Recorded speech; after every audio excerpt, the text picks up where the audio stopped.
Okay.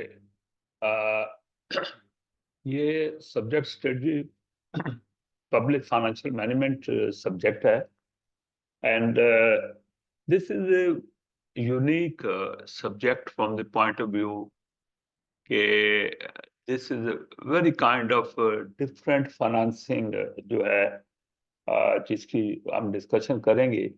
ये normal main stream में ये फाइनेंसिंग और ये टैक्सेशन, ये सोर्सेज वगैरह डिस्कस नहीं होते। जैसे when I qualified from UK, और यूके में वर्क भी करते हैं, और ये वाला जो नॉलेज है ये आम नहीं। जिसका मैं एग्जांपल दे दूं कि जैसे लाहौर मेट्रोपॉलिटन है या एलडीए है, उसकी फाइनेंसिंग कैसे होती है, उसकी सर्विस किस किस्म की होती हैं, we don't have much idea. Even we are professional, हम कॉर्पोरेट सेक्टर प्रोफेशनल हैं या पब्लिक सेक्टर में हैं, we don't have much idea of that. तो इसीलिए ये सब्जेक्ट जो है, ये पब्लिक सर्विसेज जो हैं, पब्लिक सर्विसेज प्रोवाइड करने वाली जो अथॉरिटीज हैं, उनके लिए ये है, और ये आम लोगों को, लेकिन आप लोगों के लिए इट्स वेरी यूजफुल, क्योंकि you are public finance manager और या ऑडिटर, तो या रेगुलेटर। तो आपके लिए ये बड़े एक अच्छा नॉलेज है to look at how the world is moving as far as public services and public service financing is concern. तो उसकी बात हम करेंगे।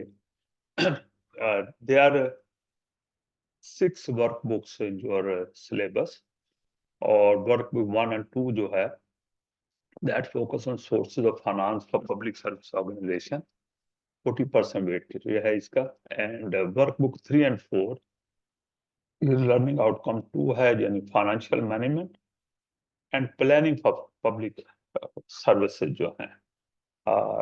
This is 35% of your syllabus या ऑफ योर एग्जाम। और लर्निंग आउटकम 3 जो है, डेवलपिंग पब्लिक सर्विसेज स्ट्रेटजी जो है, this is covered in workbook 5 and 6 with the 25% weightage. So currently I am returning from UK. I've taken stopover at UAE, और वहीं से आपकी ये क्लास मैं कंडक्ट कर रहा हूँ। और नेक्स्ट क्लास जो हमारी होंगी वो I will be present personally, और जो लोग लाहौर में बेस्ड होंगे, we will have a personal attendance there, और बाकी जो लोग हैं जूम पे हमें ज्वाइन करते हैं, they will be joining as they have joined us today. तो बेसिकली आपने ऑलरेडी जो देखा है, आपको बताया गया है कि इसमें 3 आवर्स का एग्जाम है आपका, 100 मार्क्स का है। इसमें 2 बड़े क्वेश्चन होते हैं, 50 मार्क्स अराउंड, तो एक 55 का भी हो सकता है, और 45 का भी हो सकता है, लेकिन जो नॉर्मल है वो 50% ईच क्वेश्चन होगा। और हर एक के मल्टीपल कंपोनेंट होंगे, और नॉर्मली 4 कंपोनेंट होंगे। पास मार्क्स वैसे ही हैं जैसे 50% होते हैं। और इसके अलावा आपका जो प्रोग्रेस टेस्ट होगा वो 75 मिनट्स का होगा, 1 hour 15 मिनट्स। इसमें हमारी जो वर्क बुक 1 और 2 है वो कवर होंगे। 1 और 2 में हमारे जो हैं वो सेशन जो हैं वो 4 सेशन हो जाएंगे। 2 सेशन ऑलरेडी आपके हो चुके हैं, और मैं अपनी जो वर्क बुक है I try to cover in 2 session. और इसमें जो है 1 क्वेश्चन आपको मिलेगा, 40 मार्क्स का होगा। इसके अंदर 4 कंपोनेंट होंगे, और मॉक एग्जाम आपका फुल सिलेबस से होगा, and that would be just like exam, actual exam. तो 3 आवर्स का होगा। उसी तरह 2 क्वेश्चन होंगे, और क्वेश्चन पेपर होता है, कुछ एडिशनल मटेरियल वहीं प्रोवाइड किया जाता है। दोनों चीजें एग्जाम में मिलेंगी, लेकिन एक एडिशनल मटेरियल डिटेल होता है जो पार्ट ऑफ पेपर नहीं होता, उसको अलग आपको दिया जाता है ताकि पेपर का साइज मैनेजेबल हो। जब आप एक क्वेश्चन कर रहे हो तो दूसरे वाला मटेरियल एडिशनल आपके पास सेपरेटली हो। So this is what is the structure of your syllabus, exams which we are going to cover.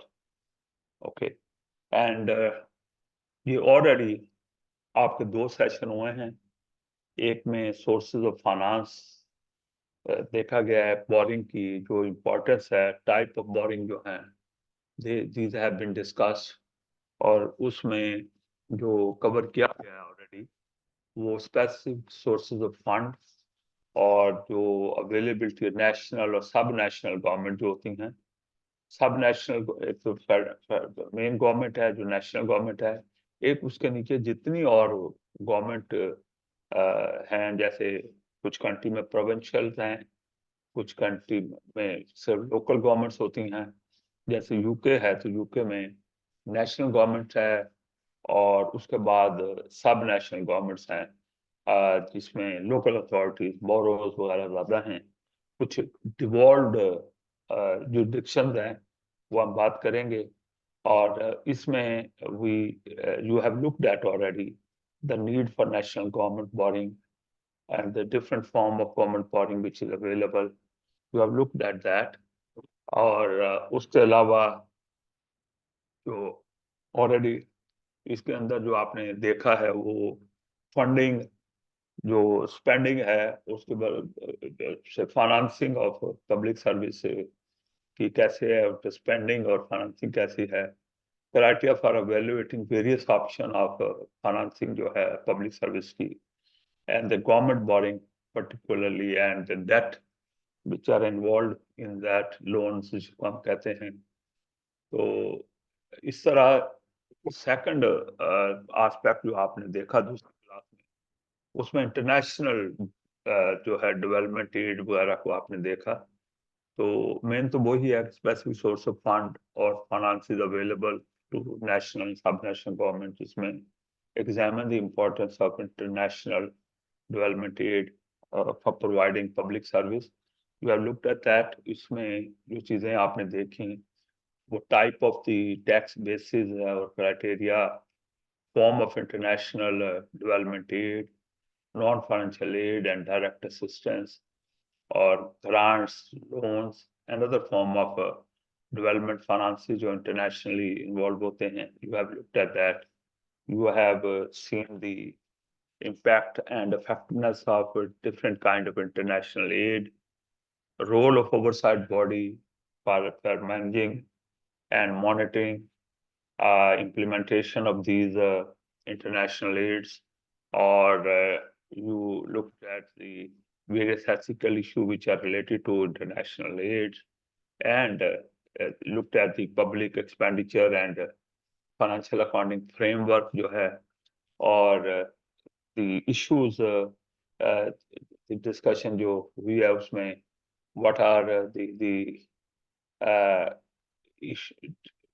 जो international development frameworks जो involved हैं, what are those, और impact of this international aid on the financial strategy जो है उस पे उसका क्या है।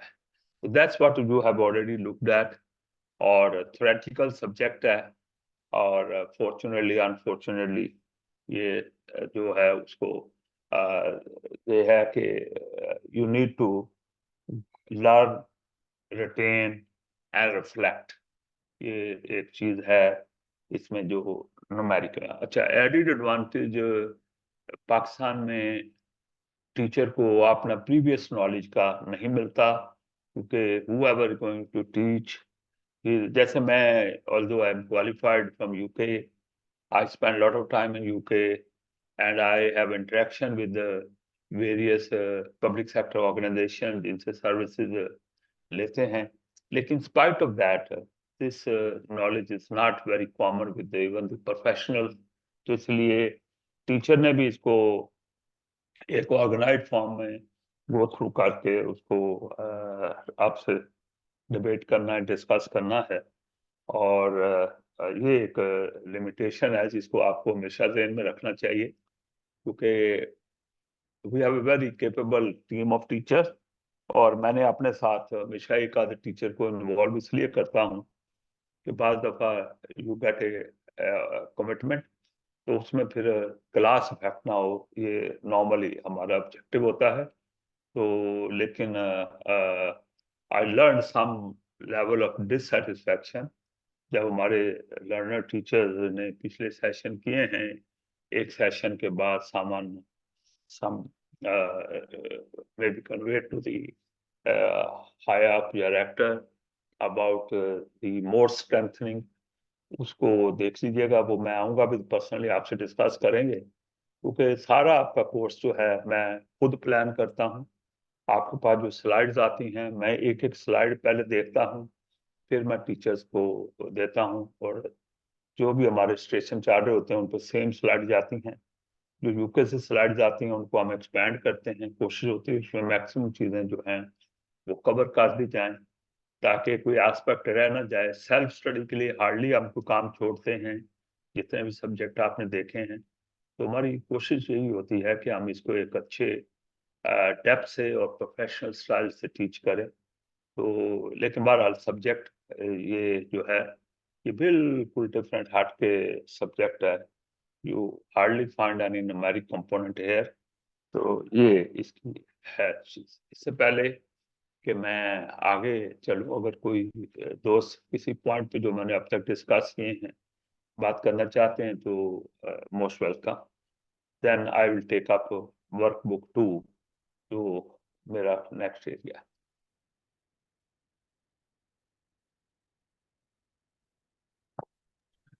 अस्सलाम सर। जी बरसान। सर बस वो स्पेसिफिक टॉपिक तो सर अभी शायद से वो काफी लंबी चौड़ी किताबें हैं सर। एक जो चीज बड़ी कॉमन ट्रेंड था पहले दोनों सेशंस में कि जो प्रेजेंटेशन बनी हुई है सर, उसमें जो टॉपिक्स हैं उनमें कई टॉपिक्स ऐसे थे जो वर्कबुक में नहीं थे, कई टॉपिक ऐसे थे जो वर्कबुक में और तरह से एक्सप्लेन किए गए हैं और प्रेजेंटेशन में और तरह से एक्सप्लेन किए गए हैं। तो ये सर बड़ा वो था, चीजें थी कि दोनों चीजें मैच नहीं करती थी, presentation and the workbook sir. उसमें सिर्फ ये सिर्फ उसी वर्कबुक का है इशू। हमने खुद जब प्रिपेयर कर रहे थे तो we identified this issue, we wrote to them. उन्होंने कहा कि जो वर्कबुक से हट के जो नई डेवलपमेंट्स आई हैं, उन्होंने वर्कबुक को अमेंड नहीं किया, लेकिन उन्होंने उसको स्लाइड्स के अंदर अमेंड करके इनकॉर्पोरेट कर दिया है, और ताकि वो नॉलेज भी लोगों को मिल जाए। लेकिन वर्कबुक के अंदर बाकी सारी वर्कबुक जो हैं वो अकॉर्डिंगली हैं, जो वर्कबुक में है उसी की लाइन में स्लाइड्स हैं। लेकिन पहले वाले में हमने खुद आइडेंटिफाई कर लिया था व्हेन वी प्रिपेयरिंग, वो specifically wrote to them and got their answer, कि वो हमारे जो आउटलाइन द्वारा कोई एडिशनल एरिया जो हैं वो आइडेंटिफाई किए हैं हमारे इंस्ट्रक्टर ने, ताकि ये सब्जेक्ट की कॉम्प्रिहेंसिवनेस हो जाए। तो दैट वाज एडिट। ये मुमदल साहब मेरा आपको रिप्लाई इस पे है। Thank you sir. सर यानी बेसिकली हम फिर सर वो प्रेजेंटेशन भी तैयार करें सर, मतलब बुक पे ना रहे, जो जो एडिशनल टॉपिक्स हैं उनको जरा देख लें। जी जी, प्रेजेंटेशन खासकर वर्कबुक 1 की जो है एडिशनल टॉपिक ओके को सर। जरूर देखिएगा। आगे आगे कोई हमारे पास ऐसा डिफरेंस नहीं आने वाला। That's what I can tell many thanks sir. You. Yeah thank you. Anyone else?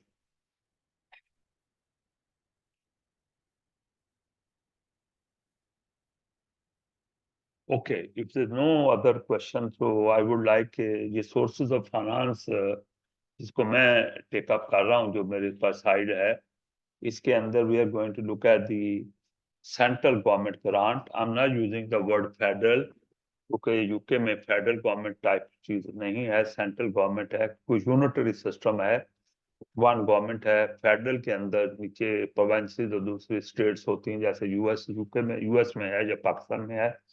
और इसमें एक तो सेंट्रल गवर्नमेंट ग्रांट एक सोर्स ऑफ फाइनेंसिंग होता है, second is the local taxation. Local taxation में मोस्टली आपको पाकिस्तान के हिसाब से बता दूं कि लोकल टैक्स पाकिस्तान में क्या है, वो प्रॉपर्टी टैक्स है सिर्फ जो हमारे नोटिस में आता है local tax. There no other local tax जो हमारे नॉलेज में हो। किसी के है तो कीप ऑन शेयरिंग राइट, ताकि हमारा लिंक बनता रहे। कई चीज़ों में मैं लिंक आपको दूंगा जिसमें पाकिस्तान की चीज़ें से आप इजीली समझ सकेंगे। तो दिस इज सेकंड हमारा जो एस्पेक्ट पिक करोगा। 3 एस्पेक्ट पिक होने हैं 2 दिन की क्लासों में। एक ये सेंट्रल गवर्नमेंट ग्रांट, वो बड़ा सोर्स ऑफ फाइनेंसिंग होता है, और लोकल टैक्सेशन जो वो अथॉरिटीज या सब नेशनल गवर्नमेंट रेज करती हैं, और पब्लिक प्राइवेट पार्टनरशिप जो है उसको प्राइवेट फाइनेंस इनिशिएटिव भी कहते हैं, PFI। उसकी डिस्कशन होगी। और तीसरे लेवल पर जो public sector organisation services provide करते हैं उस पर चार्जिंग भी बात दफा करते हैं। सारी सर्विसेज फ्री नहीं होती, ऑल तो मोस्टली होती हैं, तो चार्जिंग भी करते हैं। तो चार्जिंग के ऊपर हम बात करेंगे कि कौन सी सर्विसेज चार्ज होती हैं, कौन सी नहीं होती, और डिफरेंट जुरिडिक्शन में विद इन यूके क्या फर्क है, और कौन कौन एडिशनल सर्विसेज की चार्जिंग करता है, उसका मैकेनिज्म क्या होना चाहिए, कैरेक्टरिस्टिक क्या होनी चाहिए, उसके प्रॉस एंड कॉन्स क्या हैं चार्जिंग करने के। We will be looking at that. Okay, so this is what we are going to look at. We have this agenda to look at. Okay. तो ये तो हर चैप्टर में आपको मिलता है, लेकिन यूजफुल इंफॉर्मेशन होती है वंस आप रीड कर लें, क्योंकि हर बुक में ये आपको जरूर बताया जाता है। और अच्छा, जो अब हम डिस्कशन में जाएंगे वो ये है, डिस्कशन है। ओके, तो we were going to look at grant और local taxation जो है, उनका रोल जो है पब्लिक सर्विस की प्रोवाइड करने में, जो उनका रोल है फाइनेंसिंग में। We were looking at central government grant कैसे एलोकेट होती है, और types of grants to sub national governments. Sub national government में आपके जो इनके कंपोनेंट हैं, 4 कंपोनेंट वहां पे हैं। एक इंग्लैंड है, एक वेल्स है, स्कॉटलैंड है, और नॉर्दर्न आयरलैंड है। तो ये जो सेंट्रल गवर्नमेंट होती है, और फिर इन जो 4 एरियाज में बताएं उनमें 3 को डिवॉल्व्ड एडमिनिस्ट्रेशन दी गई है, यानी उनको कुछ थोड़े से राइट्स दिए गए हैं कि वो अपनी ऑपरेशन के लिए they can use those rights. और डिवॉल्व्ड पार्लियामेंट्स भी हैं उनकी। इंग्लैंड की पार्लियामेंट नहीं है, लेकिन उनकी पार्लियामेंट्स हैं तीनों डिवॉल्व्ड एरियाज की। तो types of grants, fiscal decentralisation, आपको पता है एक सेंट्रलाइजेशन होती है, एक डिसेंट्रलाइजेशन होती है। We looking at advantage disadvantage of that. एक फेडरल स्ट्रक्चर होता है, एक यूनिटरी स्ट्रक्चर होता है। यूके यूनिटरी स्ट्रक्चर है जिसको हम सेंट्रल गवर्नमेंट कह रहे हैं। यूएस फेडरल स्ट्रक्चर है, पाकिस्तान भी फेडरल स्ट्रक्चर है। Comparison of local tax raising power जो है वो इंटरनेशनली कैसे ऑपरेट होती हैं उसको हम देखेंगे। और या वो हमारा कंपोनेंट होता है जिसको देखा जाता है, और बहुत से लिंकेज प्रोवाइडेड हैं उसके लिए, उसको डिटेल देखते हैं। लेकिन ज्यादा फोकस जो है वो यूके बेस्ड हमारा है। और उसके बाद कंट्रोल और influence over local taxes by central government. किस हद तक सेंट्रल गवर्नमेंट जो है, जो लोकल टैक्स रेज किए जा सकते हैं उसमें किस हद तक कॉन्स्ट्रेंट, रिस्ट्रिक्शन और लिमिट्स लगाती है सेंट्रल गवर्नमेंट जो है। क्योंकि अनपॉपुलर तो सेंट्रल गवर्नमेंट नहीं होना होता है ना, तो इसलिए they have their certain limits and the principles. We will be looking at sub national tax base की ऑप्शंस क्या होती हैं, और गियरिंग इफेक्ट क्या होता है। गियरिंग इफेक्ट बेसिकली हम बात करेंगे कि अगर ग्रांट कट हो जाए, तो देखिए 2 मेन सोर्स होते हैं फंडिंग के। एक लेट्स से ग्रांट होती है, दूसरा अदर सोर्सेज होते हैं जिसमें लोकल टैक्स है, और उसके बाद आपने पब्लिक प्राइवेट पार्टनरशिप से कुछ फाइनेंसिंग करनी है, कुछ आपने सर्विस को चार्ज करके करना है। तो अगर आपकी ग्रांट कट हो जाए तो किस हद तक आपकी स्पेंडिंग पे इफेक्ट जाएगा, जो यानी आपको फिर टैक्स रेज कहाँ से करने होंगे, किस हद तक करने होंगे। तो गियरिंग इफेक्ट की हम बात करेंगे। तो गियरिंग होता है कि एक चीज बढ़ाएं तो दूसरी चीज उसके मुकाबले में क्या बिहेव करती है। जैसे मैंने एक स्टेज पे आपको टीच करते हुए गियरिंग का बताया था कि हाई गियर लगाएं गाड़ी में तो रिस्क बढ़ जाते हैं आपके, उसको एक्सीडेंट को मीट करने के, कोलाइड करने के इंक्रीजेस। तो इसलिए गियरिंग का वर्ड जो यूज होता है, तो इसलिए जहां जब ग्रांट कट होगी तो किस हद तक जो है टैक्सेशन के साइज का इम्पैक्ट चेंज होगा। और फाइनेंशियल मैनेजमेंट जो है वो खासकर ग्रांट की बहुत जरूरी होती है, क्योंकि ग्रांट सर्टन पर्पज के लिए दी जाती है। उस पर्पज के उनका यूज होना, क्योंकि डोनर उस पर क्वेश्चन रेज करते हैं। आप बहुत सी एंटिटी के ऑडिट करते हैं, आपको पता है कि जो ये एड और ग्रांट यूज होते हैं उसमें डोनर फोकस बहुत ज्यादा होता है। तो अदर सोर्स ऑफ फंडिंग क्या है, जो हम अदर टैक्सेस वगैरह क्या होते हैं और किस किस्म के लगाए गए हुए हैं, तो we will be looking at that. और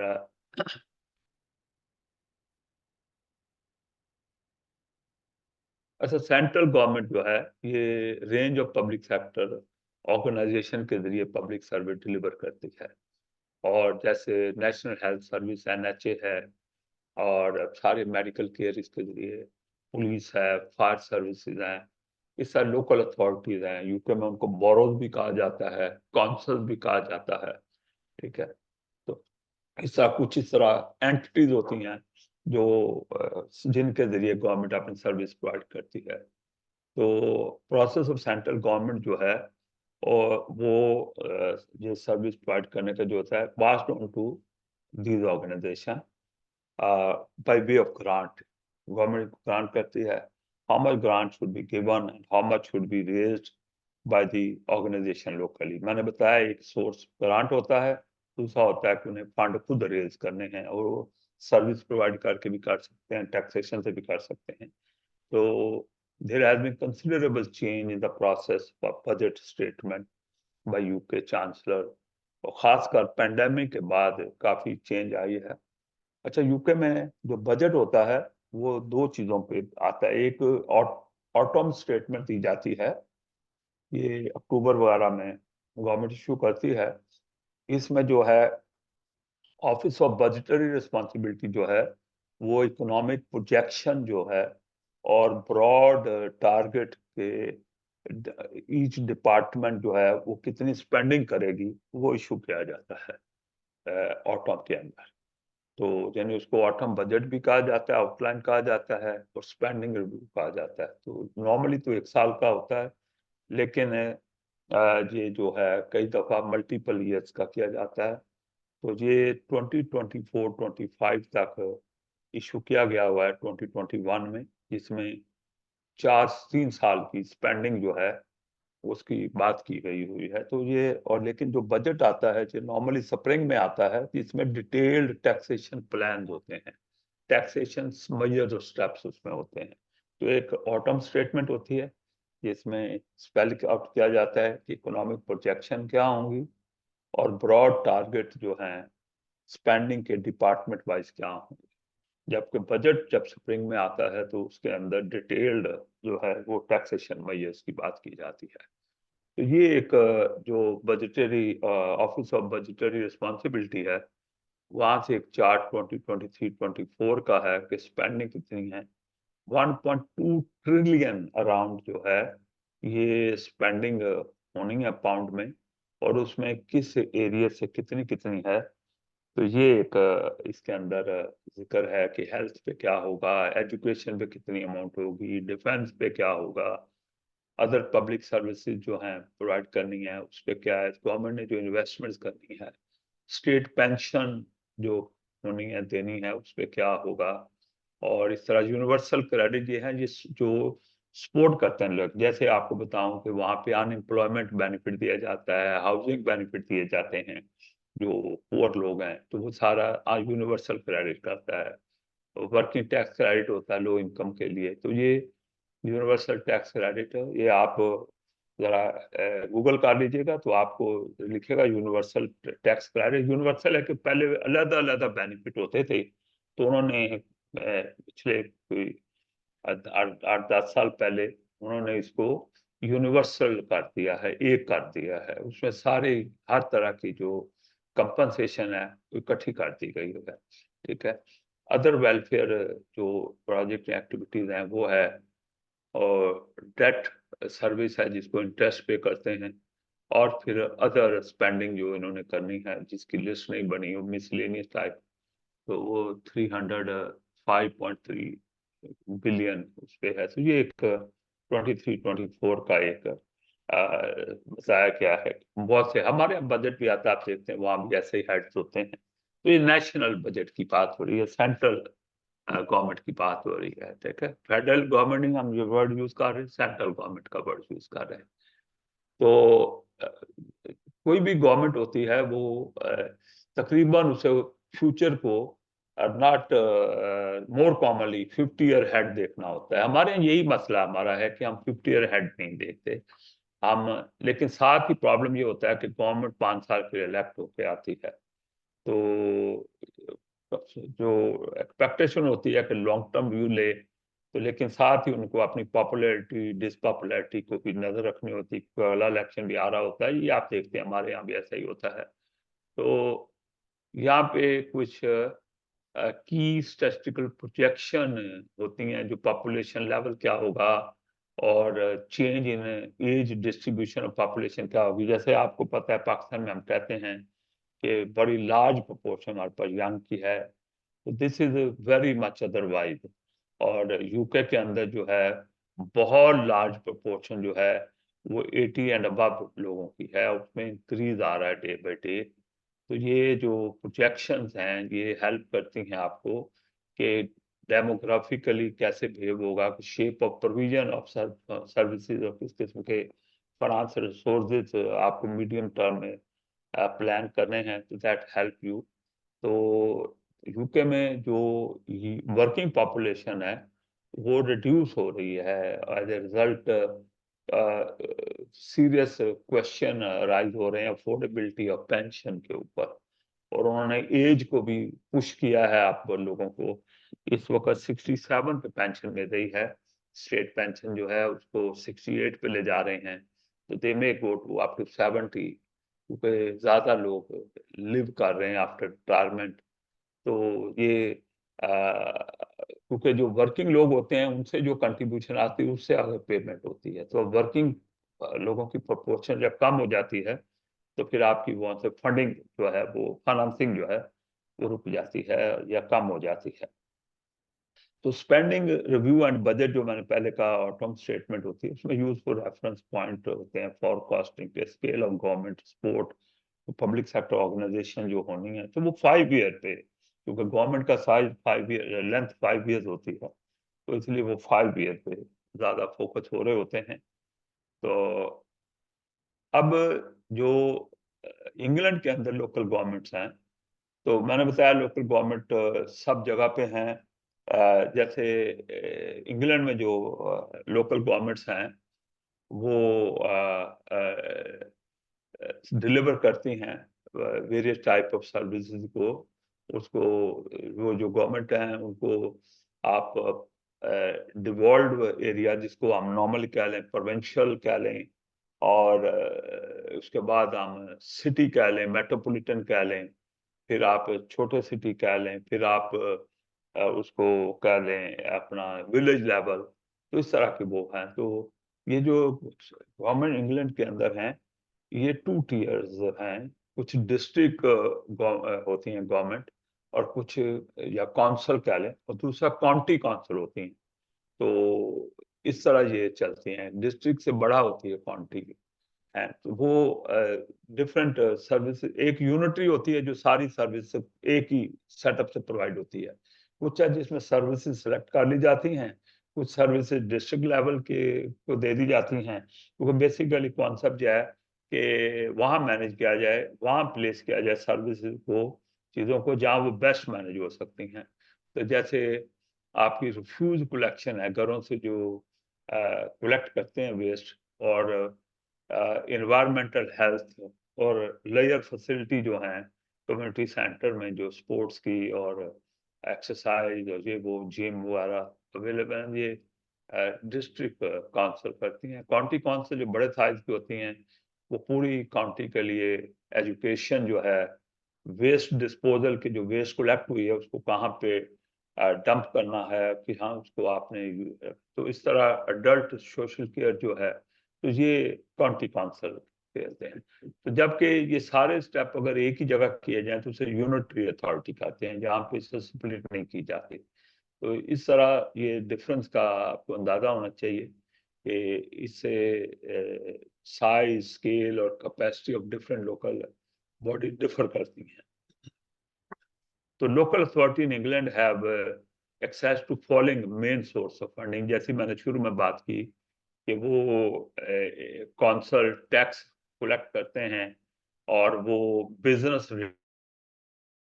रेट्स कलेक्ट करते हैं। बिजनेस रेट्स है कौंसल टैक्स, नॉर्मली जो रेजिडेंशियल हाउसेज हैं उसके ऊपर प्रॉपर्टी टैक्स को कहते हैं, और बिजनेस रेट उसी प्रॉपर्टी टैक्स को कहते हैं जो बिजनेस के ऊपर है। दोनों को डिफरेंट वे से लेवी किया जाता है। और तीसरा एरिया है फीस एंड चार्ज, जो सर्विसेज होती हैं उस पर।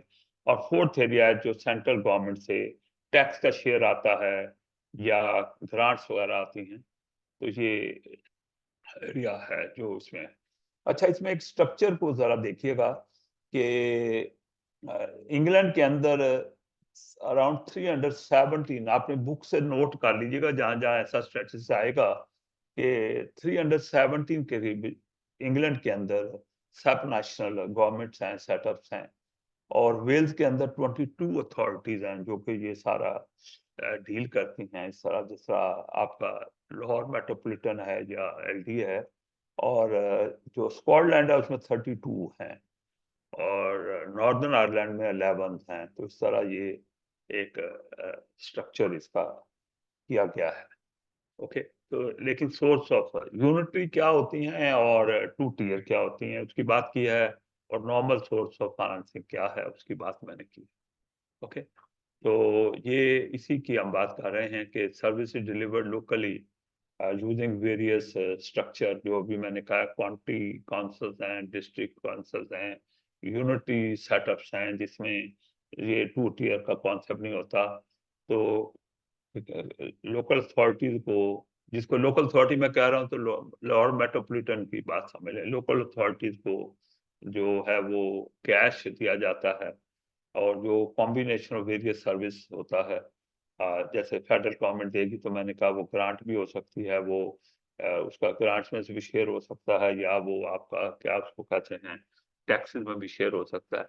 तो रिटेंशन ऑफ बिजनेस रेट, ये जो बिजनेस रेट किए जाते हैं ना, ये रिटेंशन इसकी की जाती है। कुछ अथॉरिटीज के पास रह जाते हैं, कुछ ऊपर चले जाते हैं, फेडरल लेवल पे चले जाते हैं।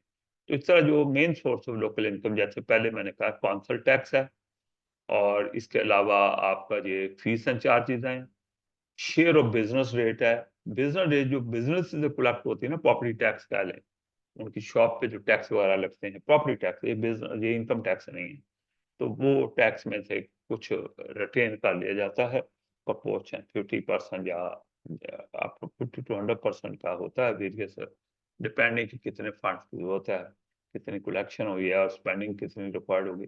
नेशनल गवर्नमेंट से जो शेयर आता है from central government, national tax में से, जैसे वैल्यू एडिड टैक्स है, जैसे इनकम टैक्स वगैरह है, तो उससे क्या शेयर आता है तो वो हम, ठीक है। अच्छा, ये इसमें ये भी बताया गया है कि कुछ जो सेंट्रल गवर्नमेंट से जो है ना, उससे काउंसिल को कई दफा ग्रांट नहीं आती, तो वो इन चार सोर्सेज पे फोकस होते हैं। अच्छा, ये स्कॉटलैंड जो है ये डिवॉल्व्ड एरिया है, वेल्स भी डिवॉल्व्ड एरिया है, जहाँ अथॉरिटीज दी गई हैं कुछ करने के लिए, लोकल वर्क करने के लिए। नॉर्दर्न आयरलैंड भी एक डिवॉल्व्ड एरिया है जिसकी मैंने कहा अपनी पार्लियामेंट्स भी होती हैं, और लेकिन वो अपने लोकल जो उनके मैटर हैं, जो उस एरियाज के मैटर्स हैं, स्कॉटलैंड के मैटर्स हैं, वेल्स के मैटर्स हैं, उनको देखते हैं। तो ये स्कॉटलैंड वेल्स के अंदर no local retention of business rate नहीं है, यूके इंग्लैंड में है।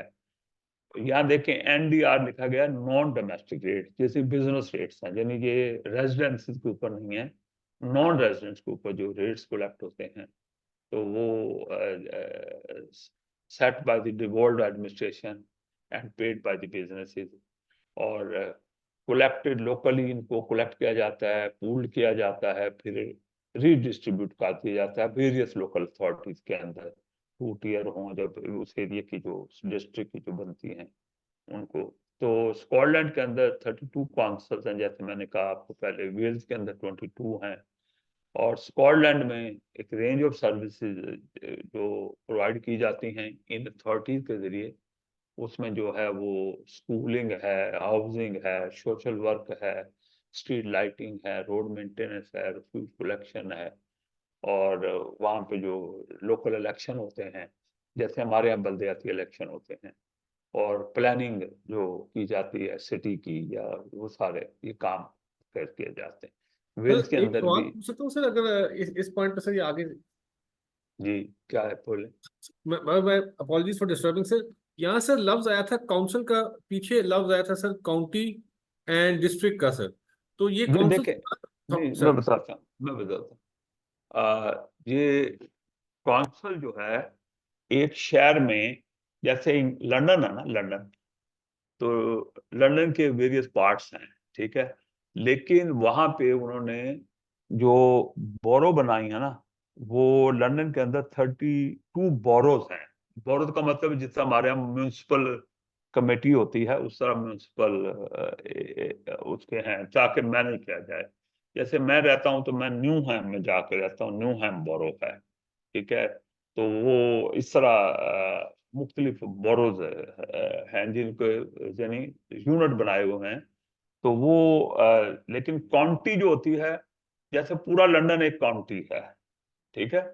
अगर काउंटी आपको कहीं भी हो तो आपने काउंटी लिखनी होती है, जैसे एसेक्स है, ससेक्स है, तो ये काउंटीज हैं, यानी जो बड़े एरियाज हैं पूरे, डिवीजन कह लें, late me call it division. एक डिस्ट्रिक्ट होता है, एक डिवीजन होती है, लेट्स से पाकिस्तान के एंगल से बात, तो डिस्ट्रिक्ट आया था, एक काउंटी आया था। तो डिस्ट्रिक्ट तो हो गया जो डिस्ट्रिक्ट होता है, लोअर डिस्ट्रिक्ट है, गुजरांवाला जहाँ, तो उसके बाद डिवीजन आती है, जैसे लोअर डिवीजन आएगी उसमें कसूर भी आ जाएगा, उसमें दूसरे एरियाज भी आ जाएंगे कुछ, ठीक है। तो ये काउंटी उस तरह है, ठीक है। तो ये आपको इसका डिफरेंस मैंने बताया आपको, ठीक है। तो सर ठीक है, यूनिटी ये सर सिस्टम है, काउंसिल, ये काउंसिल उसके अलावा है सर, ये तो बात काउंसिल की हो रही है सर, तो काउंसिल कौंसल कौंसल जो होती है ये बोरो होती है, उसके अंदर फिर यूनिट होते हैं। एक डिस्ट्रिक्ट के अंदर भी आप यूनिट बना सकते हैं, जैसे लंदन में मैंने कहा 32 बोरो हैं। लंदन अकेला जो है वो अपना नहीं है, ग्रेटर लंदन आता है, बहुत बार बाहर के एरियाज इसमें शामिल होते हैं। काउंसिल है जैसे 32 बोरोज हैं जिसमें डिवाइड किया गया है। जैसे लाहौर को उन्होंने शालीमार, और दूसरों में इकबाल टाउन, और इस तरह डिवाइड कर दिया गया, 4 में पाकिस्तान दातागंज बख्श, इस तरह डिवाइड किया गया ना, ये बोरोज कह लें इसे, ठीक है, okay sir, thank you sir, कौंसल थैंक कह लें इनको, ठीक है। You, thanks. ओके, तो हम ट्राइंग के मैं उसी तरह को थोड़ी सी आपको लिंकेज करा दूं चीजों को अपने कंट्री के एंगल से, ठीक है।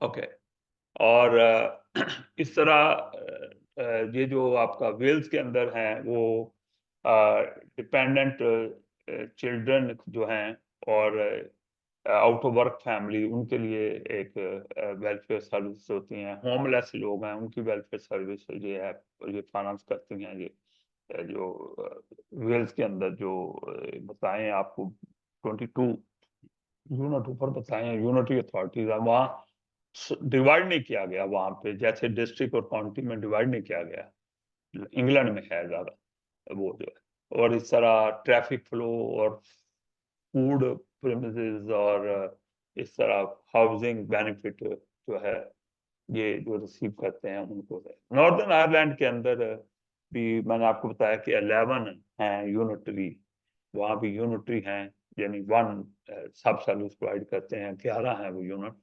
और many service provided locally in rest of UK, जो provided by the Northern Ireland parliament, जैसे एजुकेशन, सोशल वेलफेयर है, ये तो पार्लियामेंट जो है वो जो नॉर्दर्न आयरलैंड की फुल एरिया की गवर्नमेंट है वो प्रोवाइड करती है।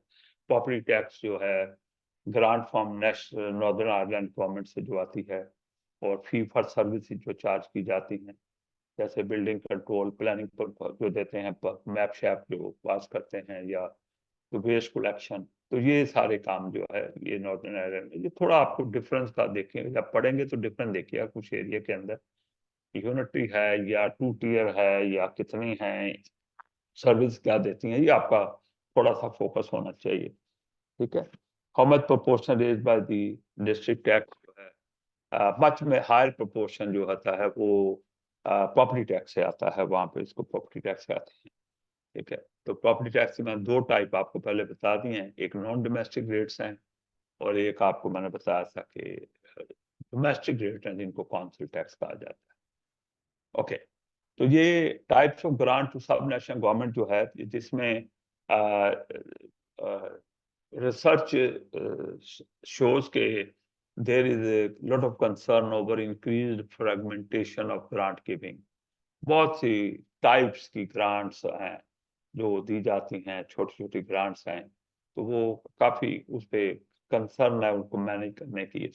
तो ये this has impact on the ability to deliver long term planning, क्योंकि छोटी छोटी ग्रांट्स हैं और मल्टीपल सिस्टम्स हैं, तो इसलिए लॉन्ग टर्म प्लानिंग नहीं किया जाए, कोई किसी पीरियड में नहीं आएगी, किसी में आ जाएगी, तो क्योंकि फ्रेगमेंटेड है। तो for service with young people they are highly complex system.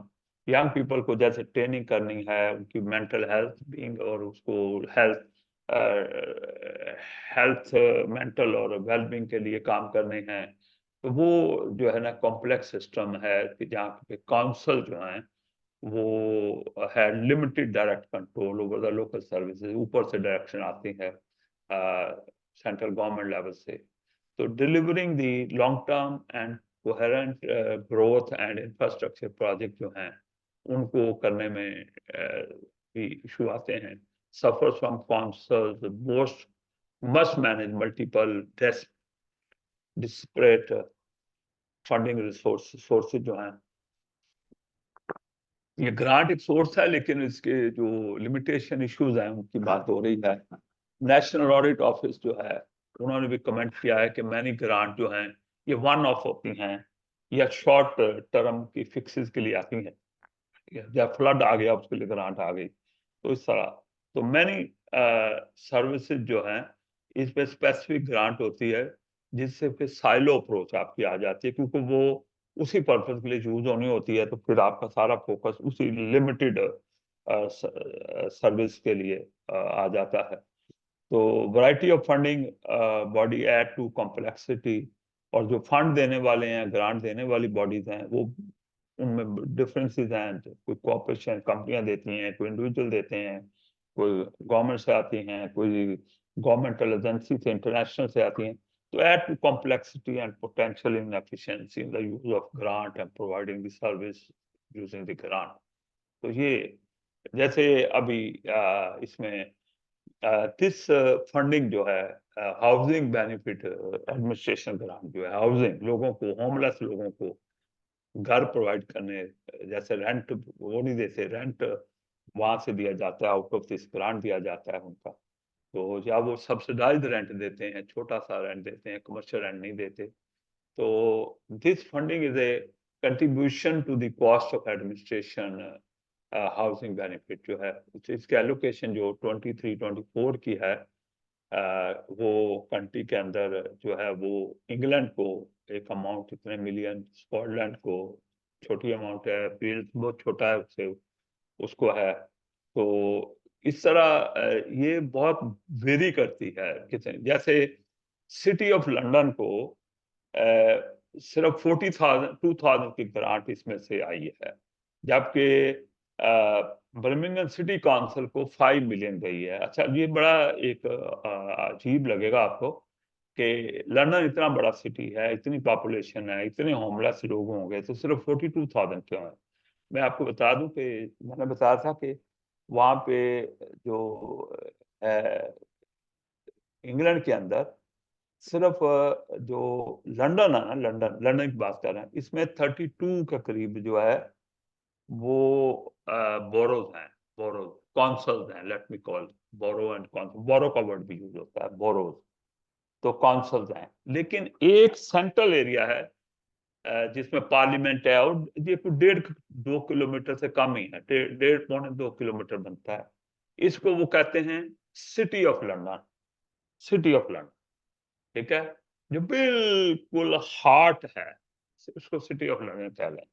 जैसे आप कह दें कि लाहौर में हम कह दें ये जो आपका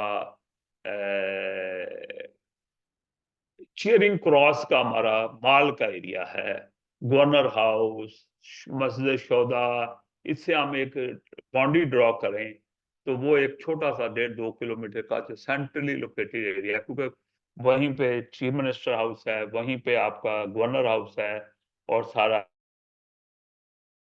से अगर आप सेक्रेटरीट को भी बुलाना चाहें तो थोड़ा सा बड़ा हो जाएगा, 3-4 किलोमीटर हो जाएगा। तो ये सिटी ऑफ लंदन है, तो उसमें कम लोग हैं जो रेजिडेंशियल वाले होते हैं, अगर होंगे भी तो वो जरा अफोर्डेबल वाले हैं, अगर हैं तो वो एलीट। तो इसलिए वहाँ उस सिटी को जो ग्रांट हाउसिंग के लिए मिली है वो थोड़ी, ये बेसिकली वो लोग होते हैं जो बिल्कुल गलियों में फिर रहे होते हैं, रात को वो अपना बचाते हैं अपना कंबल और लेट जाते हैं किसी शेल्टर के नीचे, तो उनके लिए फिर होता है कि उनको कोई हाउसिंग किसी तरह की प्रोवाइड की जाए, शेल्टर होम प्रोवाइड किए जाए। तो ये इस तरह वेरी करती है ये हाउसिंग वाली ग्रांट का साइज, कितनी वेरिएशन है इसके अंदर।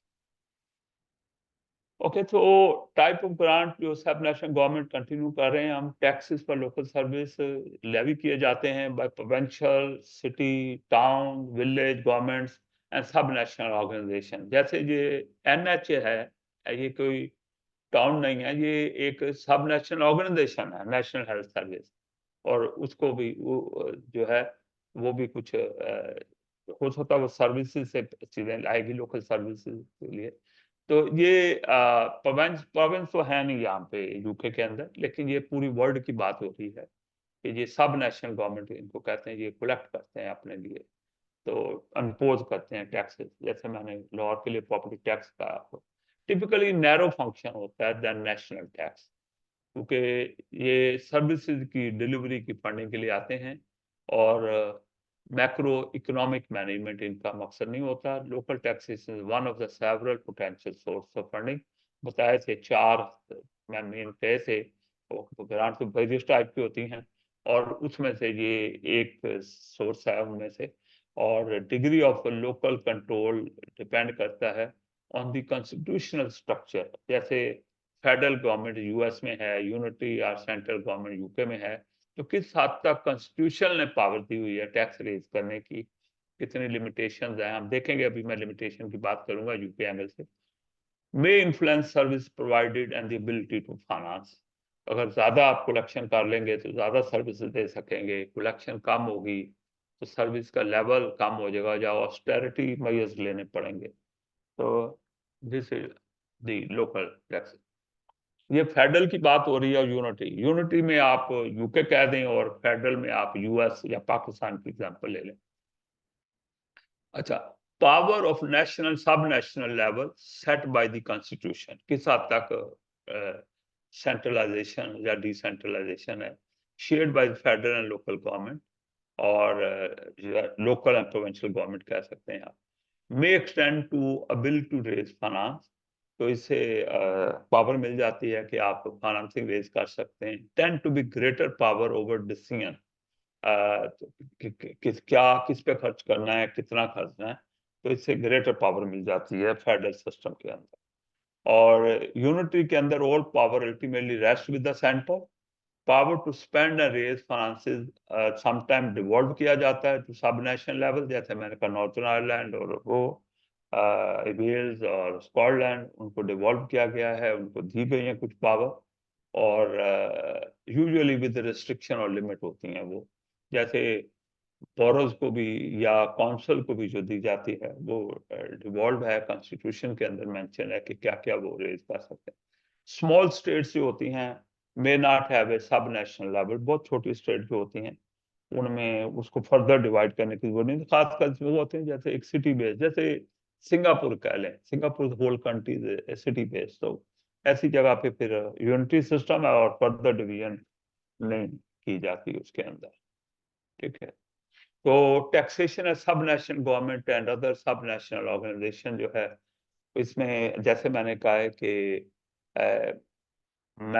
जो मैक्रो मैनेजमेंट है वो टिपिकली नेशनल लेवल पे की जाती है, यूनिटरी सिस्टम के अंदर या फेडरल के अंदर की जाती है। Maybe some macro role states को, प्रोविंसेस को फेडरल सिस्टम में प्रोवाइड कर दिया जाता है। और जैसे यूएस है या पाकिस्तान में भी 18th अमेंडमेंट जो आई है, तो सब national government allow for local democratic processes to fulfill concept of subsidiarity. So subsidiarity क्या है? Which allows the government to best placed to make local decision to do so. जहाँ पे local decision best हो सके उस जगह authority देने को सब्सिडियरिटी जो है कॉन्सेप्ट या प्रिंसिपल कहा जाता है। इसको फॉलो करते हुए फिर वो वहां पे दे दिए जाते हैं, पावर दे दी जाती हैं।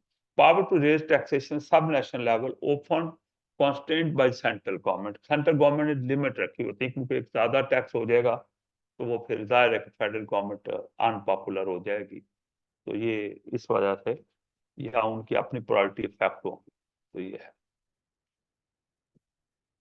ठीक है। अच्छा, फिजिकल डिसेंट्रलाइजेशन जो है वो मैक्रो इकोनॉमिक्स, जैसे हमने कहा कि यूके के अंदर सेंट्रल गवर्नमेंट लेवल पे होती है, in federal government such as USA, there is also macroeconomic role given to states level, in Pakistan to the provinces level. UK powers are increasingly being devolved to Scotland, जैसे मैंने कहा devolved jurisdiction jurisdiction कहते हैं Wales and Northern Ireland government, and potentially in future to other devolved level of government को भी दिया जाएंगे।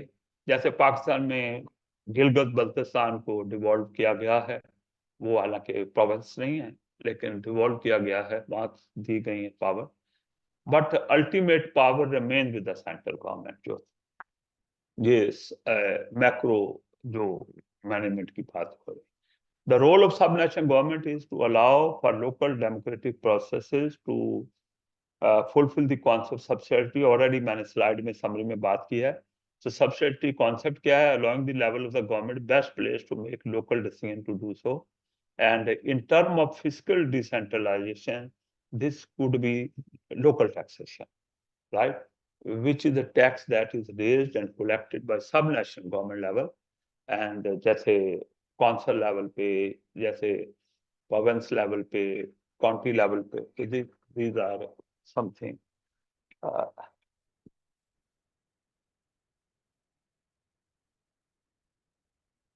Okay.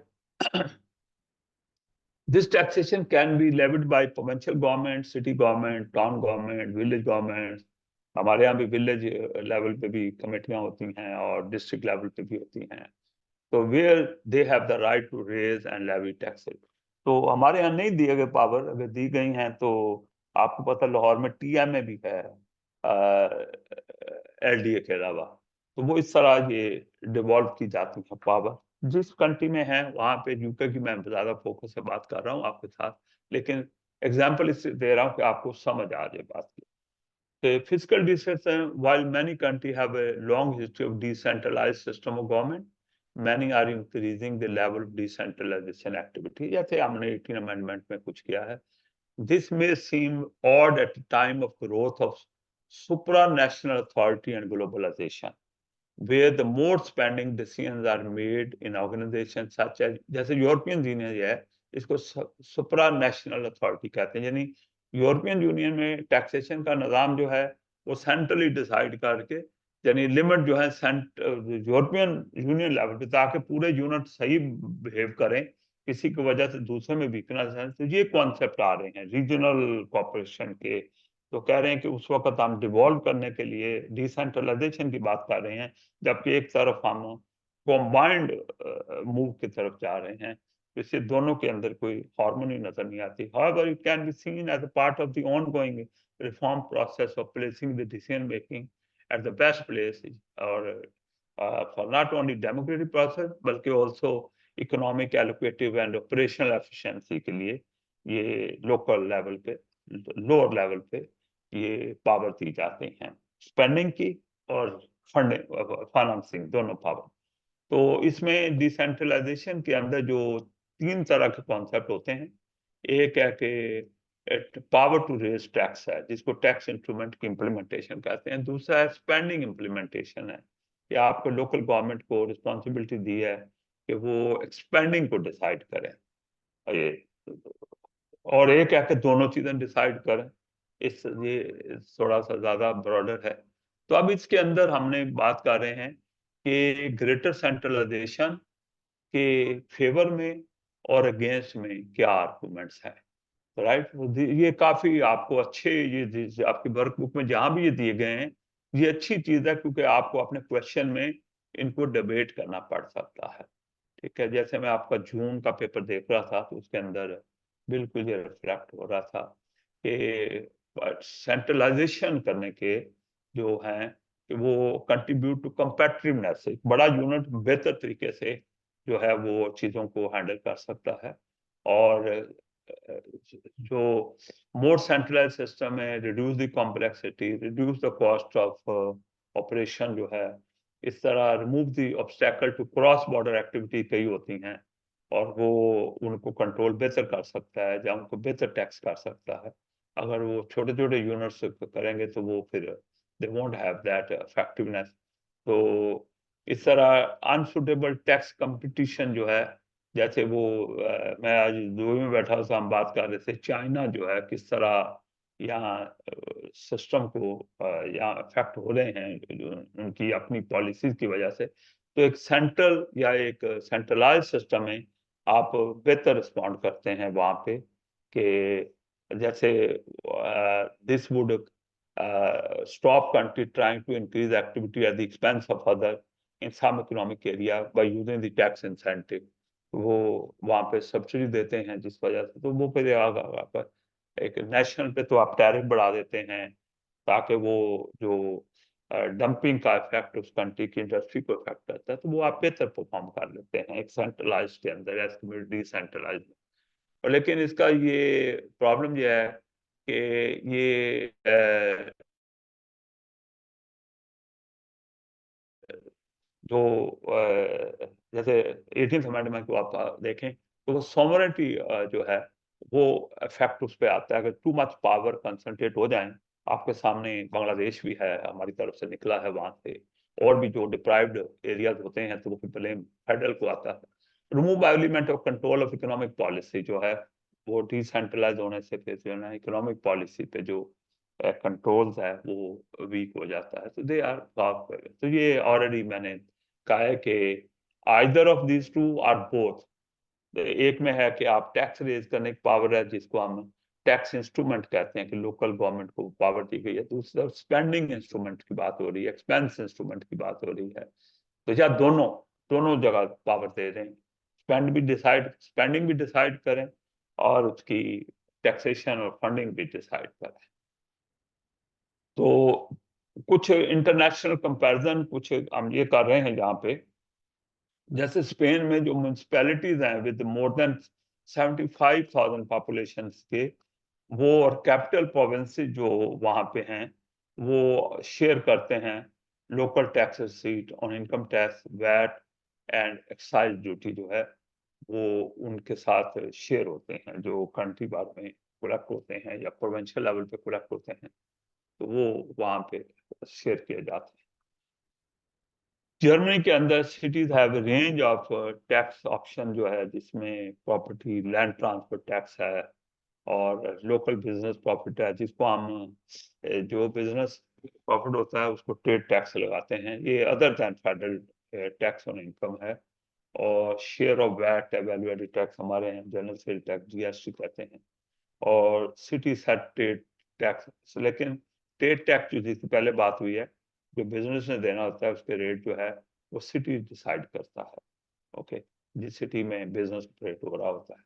और फ्रांस के अंदर Paris receive share in 4 main taxes in Paris जो है, जो पेरिस में जो फ्रांस में कलेक्ट होते हैं, उसमें प्रॉपर्टी टैक्स है ऑन डेवलप्ड प्रॉपर्टीज है, property tax on undeveloped land है, और रेजिडेंस टैक्स है, जो लोग रहते हैं उनको टैक्स किया जाता है।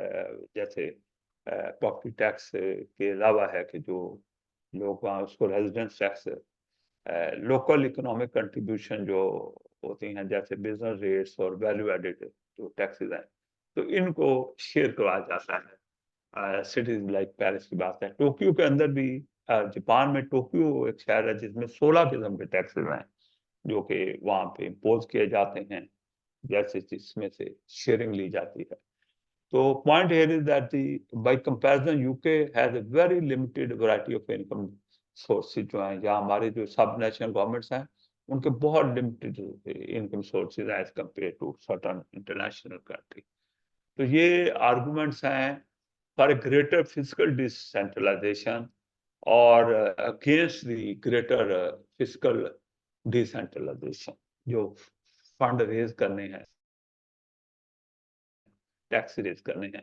तो इसमें जो पहला है कि सब national governments are better to know that local people what they want, this move the decision making closer to the end user and takes account of a very specific local needs, जो है इसके अंदर ये चीजें आ सकती हैं। तो अगर ये लोकल लेवल पे हो तो ये जो डिमांड्स हैं स्पेंडिंग की, किस किस्म के ऊपर स्पेंड करना चाहिए, ये थोड़ा बेटर रिफ्लेक्ट हो जाते हैं पर सर्विस जो प्रोवाइड की जाती है उसके लिए। तो इसी तरह ये जब डिसेंट्रलाइज आप करते हैं तो इससे वो जो छोटे यूनिट होते हैं they have a better idea of local source of revenue, और फिर वो उसको जैसे in the area of high tourism, a room tax और hotel can be very useful source of revenue. तो आप देखेंगे ये यूके में भी कुछ एरियाज के अंदर टूरिज्म टैक्स या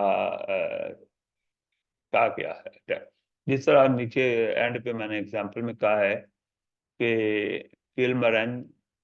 किलमंजारो जो है ये तंजानिया के अंदर है, और इस तरह कैपिटल सिटी रोम के अंदर जो है वो कुछ टैक्सेस रेज किए जाते हैं, जो क्योंकि टूरिज्म है, विजिटर टैक्सेस उनको कहते हैं, तो विजिटर टैक्सेस आप लगा सकते हैं, वहां पे आप फंड रेजिंग कर सकते हैं। तो ये डिसेंट्रलाइज करने से हर एक टैक्स सारी जगह नहीं लगेगा, जहाँ उसकी जरूरत है वहां पे आप उनको सोर्स के तौर पे यूज कर सकते हैं।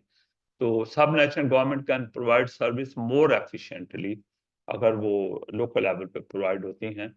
तो लोकल स्क्रूटनी इज हायर ऐसे केस में, और एंड द हायरार्किकल जो स्ट्रक्चर है वो रिड्यूस कर दिया जाता है कि सर्विस आके प्रॉम्प्टली प्रोवाइड कर दी जाए। तो इस तरह इम्प्रूव द डेमोक्रेटिक प्रोसेस के वो लोकल लोगों को डिसीजन मेकिंग में, लोकल गवर्नमेंट को अपने प्रायोरिटी सेट करने में और अपनी गवर्नेंस को देखने का जो है आप मौका दे देते हैं। और lastly is a better reflection of a local priority with the resources are scarce। तो वो आप डिसाइड कर सकते हैं कहाँ से कट करना है, किसको आपने एम्फेसाइज करना है। ओके, लास्ट लाइन मैंने हाईलाइट की, where the cuts are made can reflect the local priority। तो वरना आप ओवरऑल डिसाइड कर रहे होंगे तो वो फिर वो दूसरे एरिया भी अफेक्ट हो जाएंगे जहाँ उनकी जरूरत होती है। ठीक है, तो इसी तरह अगेंस्ट के अंदर पॉइंट्स लिखे हुए हैं डिसेंट्रलाइजेशन के, lack of capacity at local level के वो अंडरस्टैंड कर सकें क्या टैक्स है या कलेक्ट कर सकें। Capacity not need to be only develop but also need to be retain. तो छोटे यूनिट्स के अंदर कैपेसिटी टाइम लगता है बिल्ड होने में या लैक कर रही होती है। तो जैसे considerable time investment is required in both human and institutional capacity building, तो ये कॉस्टली होता है। तो करप्शन जो है वो एक्स्ट्रा लेयर पड़ने से करप्शन में इंक्रीज आ सकती है। स्पेंडिंग की जो है वो वेस्टफुल हो सकती है। ठीक है, तो और क्योंकि वो लोकल जो डोमिनेट कर जाते हैं, जो वहाँ के सोसाइटी के लोग होते हैं उनको फोकस मिल जाता है। जैसे आप अपने देख लें कुछ प्रोविंस में बलूचिस्तान में सरदारों को फोकस मिला हुआ चीजों का, तो वो चीजें एक फिर अफेक्ट होती हैं। इस तरह जो है रेप्लिकेशन ऑफ सिस्टम जो है ऑपरेशन एफिशिएंसी में भी रिड्यूस, कि आप एक ही बना हुआ सिस्टम पे दूसरी जगह भी लगा रहे होते हैं, डिसेंट्रलाइजेशन में कॉस्ट ऐड कर देती है, एफिशिएंसी को रिड्यूस होती है। सम कंट्री में भी वेरी स्मॉल, जैसे मैंने सिंगापुर की पहले भी एग्जांपल दी है, तो उसमें फर्दर डिसेंट्रलाइजेशन जो है वो कोई फ्रूट नहीं बेयर करेगा। तो different rate of corporation tax लगाएंगे या बिजनेस टैक्स लगाएंगे, तो वो अनफेयर नजर आएगा कि कुछ बिजनेस किसी एरिया में जो वर्क कर रहे हैं वो ज्यादा टैक्स दे रहे हैं, कुछ में कम है, तो फिर बिजनेस माइग्रेट करते हैं। ठीक है। और जैसे मैं बताऊं, कनाडा के अंदर जो है वो छोटे जो सिटीज हैं उनको टैक्स लगाने की, बिजनेस के कुछ जो टैक्सेस हैं, स्टेट टैक्स ऐसे खास, ये इनकम पे नहीं है, इनकम पे तो फेडरल लगेगा, स्टेट टैक्स उन्हें कंट्रीब्यूट करना होता है पार्ट ऑफ देयर। तो वो बड़ा एरिया है, मैं वहां रहा हूँ, तो वहां पे फेवरेबल है, जितनी मल्टीनेशनल है दुनिया से, पूरे कनाडा से वो वहां कंसंट्रेट करते हैं कि वो टैक्स फ्रेंडली है उस एंगल से। तो ये एक प्रॉब्लम इसमें आता है। तो ओके, जैसे एंड पे इसमें देखें, the similar argument has been laid against Luxembourg and Netherland with their treatment of taxation of large corporation. जैसे मैंने कहा कि वहां पे जितनी मल्टीनेशनल्स हैं वो सारी उस शहर में, वहाँ एम्प्लॉयमेंट अपॉर्चुनिटी बढ़ गई हैं, वहाँ ये चीजें हो रही हैं, वो अट्रैक्ट करना चाह रहे हैं, स्टेट एक दूसरे compete कर रही होती हैं छोटे छोटे एरियाज, राइट। तो ये सेंट्रलाइजेशन और डिसेंट्रलाइजेशन के फेवर और अगेंस्ट में। The objective of a national tax system might be considered to be supporting the following। जैसे किस लिए होता है ये नेशनल टैक्स ऑब्जेक्टिव जो है, उसके मेन ऑब्जेक्टिव क्या है? Providing the public goods and services, distribution of income and wealth among, यानी फेयर डिस्ट्रीब्यूशन के लिए कहा जाता है, ये काम करेगा। Promoting the social and economic welfare and assisting in ensuring the economic stability of the country. ये नेशनल लेवल पे टैक्स सिस्टम है। पर लोकल अथॉरिटी यानी कौंसल, मोहम्मद अली साहब ने बात की थी, मैंने कहा कौंसल पौरो, तो लोकल अथॉरिटी जो है the role is more limited. जैसे हमने कहा कि उनका रोल जो है वो मैक्रो मैनेजमेंट का नहीं है, वो प्रोवाइडिंग ऑफ सर्विसेज का ज्यादा है।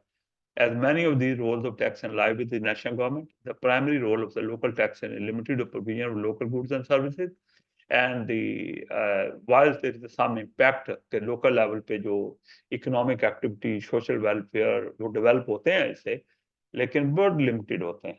Local nature compared to national government जो है बहुत low contribution economic development की आती है। We can therefore say that the purpose of local authority taxation is just to provide local services to the citizens living in their area. तो ये okay, तो ये एक system of local tax in UK. Rates जो है, मैंने rates के बारे में आपको बताया था, ये बिजनेसेस पे करते हैं। Property tax paid by the property owner, domestic और बिजनेस प्रॉपर्टी पे होता है। लेकिन मैंने कहा कि जो डोमेस्टिक वाला है उसको कौंसल टैक्स कहा जाता है, आगे आ जाएगा, या डोमेस्टिक रेट्स कहा जाएगा। और जो बिजनेस प्रॉपर्टीज हैं उनके ऊपर जो है वो बिजनेस रेट कहा जाएगा उसको। और अच्छा, ये किस तरह वर्क होता है? ये दो चीजों का फंक्शन होता है। एक तो रेटेबल वैल्यू प्रॉपर्टी ली जाती है।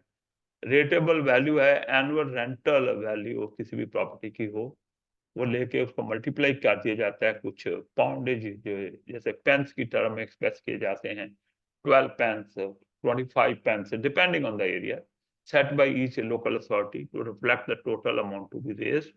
किसी को ज्यादा फंड चाहिए, किसी को कम चाहिए, किसी में ज्यादा हाउसेज हैं, ज्यादा प्रॉपर्टीज हैं, उनका रेट लो हो सकता है, किसी में बहुत कम है, उनका हाई हो सकता है क्योंकि उन्होंने कलेक्शन एक गिवन लेवल की करनी है। तो शेयर ऑफ नेशनल टैक्सेस, मैंने पहले हमने बात की थी कि in many country there is a tax sharing system where certain national taxes, for example VAT, is retained to some extent locally, और this has the advantage of local economy to be rewarded with the share of revenue. जैसे मेरा अपना concept होता है कि ये जो आप जनरल सेल टैक्स कलेक्ट करते हैं ना, ये प्रोविंसेस को इसका मेजर शेयर जाना चाहिए। जैसे अगर पंजाब है तो ज्यादा पॉपुलेशन है, ज्यादा स्पेंडिंग वहां हो रही है, तो उसके हाफ ऑफ द कंट्री से ज्यादा पंजाब है, तो उसका जो जनरल सेल टैक्स वहां कलेक्ट हो वो ज्यादा, रादर देन के टोटल प्रॉफिट में से आप देखते हैं बजट में शेयर टू प्रोविंसेस होता है। तो उसका फॉर्मूला अगर ऐसा हो जाए कि आप जो एरिया का जितना अर्न हुआ है उसके मुताबिक उसको मिले, तो उसमें एरिया को बेनिफिट मिलेगा। ऑल दो दूसरे एरिया जिनको आप टोटल पूल में से ज्यादा दे रहे थे वो शायद अफेक्ट हो जाए, क्रॉस एंड कॉन्स होते हैं। प्रॉपर्टी टैक्स जो है ये, property is a classic high value immovable या इमोबाइल एसेट होता है, तो यानी ये पोर्टेबल नहीं होता, लिहाजा लोग चूज कर सकते हैं उन्हें कहाँ रहना है। अगर कहीं ज्यादा टैक्स लगता है तो वो फिर दूसरे अपने एरिया में जाके रहते हैं। अच्छा ये मैं बता दूं, हमारे यहाँ प्रॉपर्टी टैक्स ऑनर देता है जिसकी बिल्डिंग होती है रेंट पे, लेकिन यूके के अंदर जो भी उसमें लिव करता है वो देता है, रेंट पे लिव हो तो वो देता है, ठीक है। तो वो इस तरह वो लोग फिर चूज करते हैं किस एरिया में जाकर रहें जहाँ काउंसिल टैक्स मॉडरेट होता है, रिजनेबल होता है। लेकिन प्रॉपर्टी नहीं मूव कर सकती, लोग मूव कर लेते हैं depending on.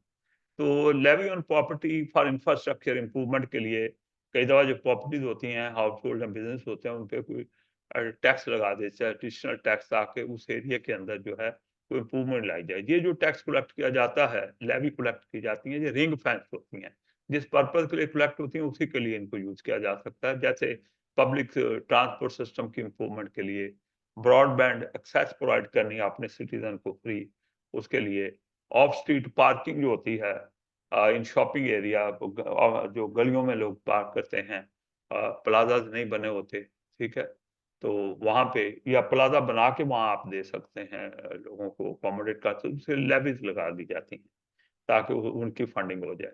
Local taxes in UK जो है सर ये वो, सर एक कॉन्सेप्ट सॉरी हमने पढ़ा था, अगर तो ये वही है, हमने से वर्कबुक 1 में पढ़ा था हाइपोथेटिकेटेड, बड़ा मुश्किल सा लफ्ज था, हाइपोथेटिकेटेड टैक्सेशन। सर ये तो वही नहीं कह रहा सर, लेवीज ऑन प्रॉपर्टीज नहीं फॉर। नहीं नहीं, ये हाइपोथेटिक वो होता है जो आप कुछ चीजों को ज्यूम करते हुए लगा लें, तो वो उस तरह बनता है। इसके लिए इंफ्रास्ट्रक्चर इंप्रूवमेंट आ रही हो ना किसी एरिया के अंदर, मसलन वहां पे एक स्टेडियम बन रहा हो, राइट, एक येलो और ऑरेंज ट्रेन आनी है, राइट, उसमें तो वो फिर गवर्नमेंट के फंड कहाँ से आएंगे, राइट।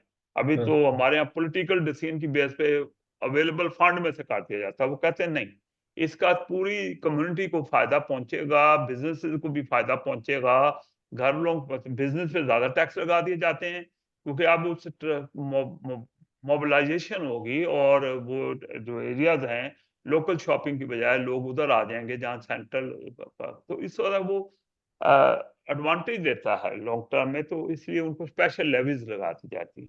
हाइपोथेटिक होता है कि आपने लगा दी, पता नहीं वो सर्विस दी जाएगी नहीं दी जाएगी, किस हद तक दी जाएगी किस हद तक नहीं दी जाएगी, तो थोड़ा सा हाइपोथेटिकल एलिमेंट तो इसमें आ जाएगा, किस हद तक हाउस होल्ड फायदा पहुंचेगा क्योंकि उनकी प्रॉपर्टीज की वैल्यू बढ़ जाएगी, ठीक है, और किस हद तक बिजनेस के में इंप्रूवमेंट आएगी, इस कुछ हद तक से फोरकास्ट इसको कहता हूं मैं। हाइपोथेटिकल तो होता है जिसमें बिल्कुल आप बिल्कुल अंधेरे में छिक्के लगा रहे होते हैं और टामटो या कर रहे होते हैं, उनको हम हाइपोथेटिकल कहते हैं। ठीक हो गया sir, thank you sir. Thank you. Okay, तो इस तरह ये जो ऑलरेडी एग्जांपल दी आपको जो लोकल टैक्स इन यूके है, तो इसको रेट्स कहते हैं, और मैंने आपको बताया कि एक डोमेस्टिक रेट्स होते थे पहले, अब उनका कौंसिल टैक्स कर दिया गया नाम, एक बिजनेस रेट्स होते हैं। तो उसमें वही मैंने कहा कि जो रेटेबल वैल्यू ली जाती है, जो रेंटल वैल्यू सालाना होती है किसी प्रॉपर्टी, उसको मल्टीप्लाई कर दिया जाता है। जैसे कहा कि 12,000 की प्रॉपर्टी टैक्सेबल है, उससे नीचे वाली नहीं है, तो 12,000 लेंगे इंटू 8 पेंस से मल्टीप्लाई कर देंगे 9 से, एक प्रॉपर्टी 25,000 की है, उसको 8 से मल्टीप्लाई कर देंगे तो वो 2,000 शायद निकल आए। तो इस तरह वो आप वर्कआउट करते हैं, तो ये टैक्स है। एक कम्युनिटी चार्ज है, ये इन्होंने कुछ अर्सा एक ट्राई की थी कि इन्होंने कहा था कि ये एक कम्युनिटी चार्ज ले आते हैं, इसमें जो टैक्स है ना इंग्लैंड वेल्स के अंदर दो एरियाज के अंदर, जो कि डोमेस्टिक रेट जो है जिनको मैं कौंसल टैक्स कहा है, डोमेस्टिक रेट्स और हैं बिजनेस रेट है, इन्होंने कहा था डोमेस्टिक रेट्स की जगह हम कम्युनिटी चार्ज लिया था, उसको पोल टैक्स भी कहा गया था। ठीक है, तो ये 1990 में इंग्लैंड में और वेल्स में आया था, जबकि स्कॉटलैंड उसको 1 साल पहले लगा चुका था। उसमें पर सिटीजन जो होता है ना, पर रेजिडेंट जो होता है, उस पर टैक्स लगा दिया जाता है। This was a flat rate set by each local authority and levied on all resident age 18 plus in the area. It therefore departed from the established practice of taxing the property. उसको खत्म कर दिया गया, उन्होंने individual को instead tax कर दिया। तो कौंसल टैक्स जो है ये रिप्लेस द कम्युनिटी चार्ज, क्योंकि कम्युनिटी चार्ज के अगेंस्ट बड़ी एजिटेशन हुई थी, इसको बड़ा अनफेयर तस्वर किया गया था, मैं आगे बात करता हूँ। तो इस पे फिर वापस इस पे कौंसल टैक्स आ गया, किन पे, जो रेजिडेंशियल प्रॉपर्टी थी। This is based on the property value similar to rates but is assessed on the capital value rather than the rateable value. Rental पे नहीं किया गया, उसकी जो कैपिटल वैल्यू होती थी, उसकी मार्केट वैल्यू होती थी, उसके मुताबिक इसको कर रहे हैं। तो उसमें कुछ डिस्काउंट दिए गए, एग्जाम्पशन दी गई, जैसे discount and exemption for council tax, ये रेजिडेंशियल प्रॉपर्टी पे जो टैक्स लगता है, प्रॉपर्टी टैक्स कह लें, are more generous than they were community charge. Community charge में भी दी गई थी, लेकिन वो इतनी जेनरस नहीं थी।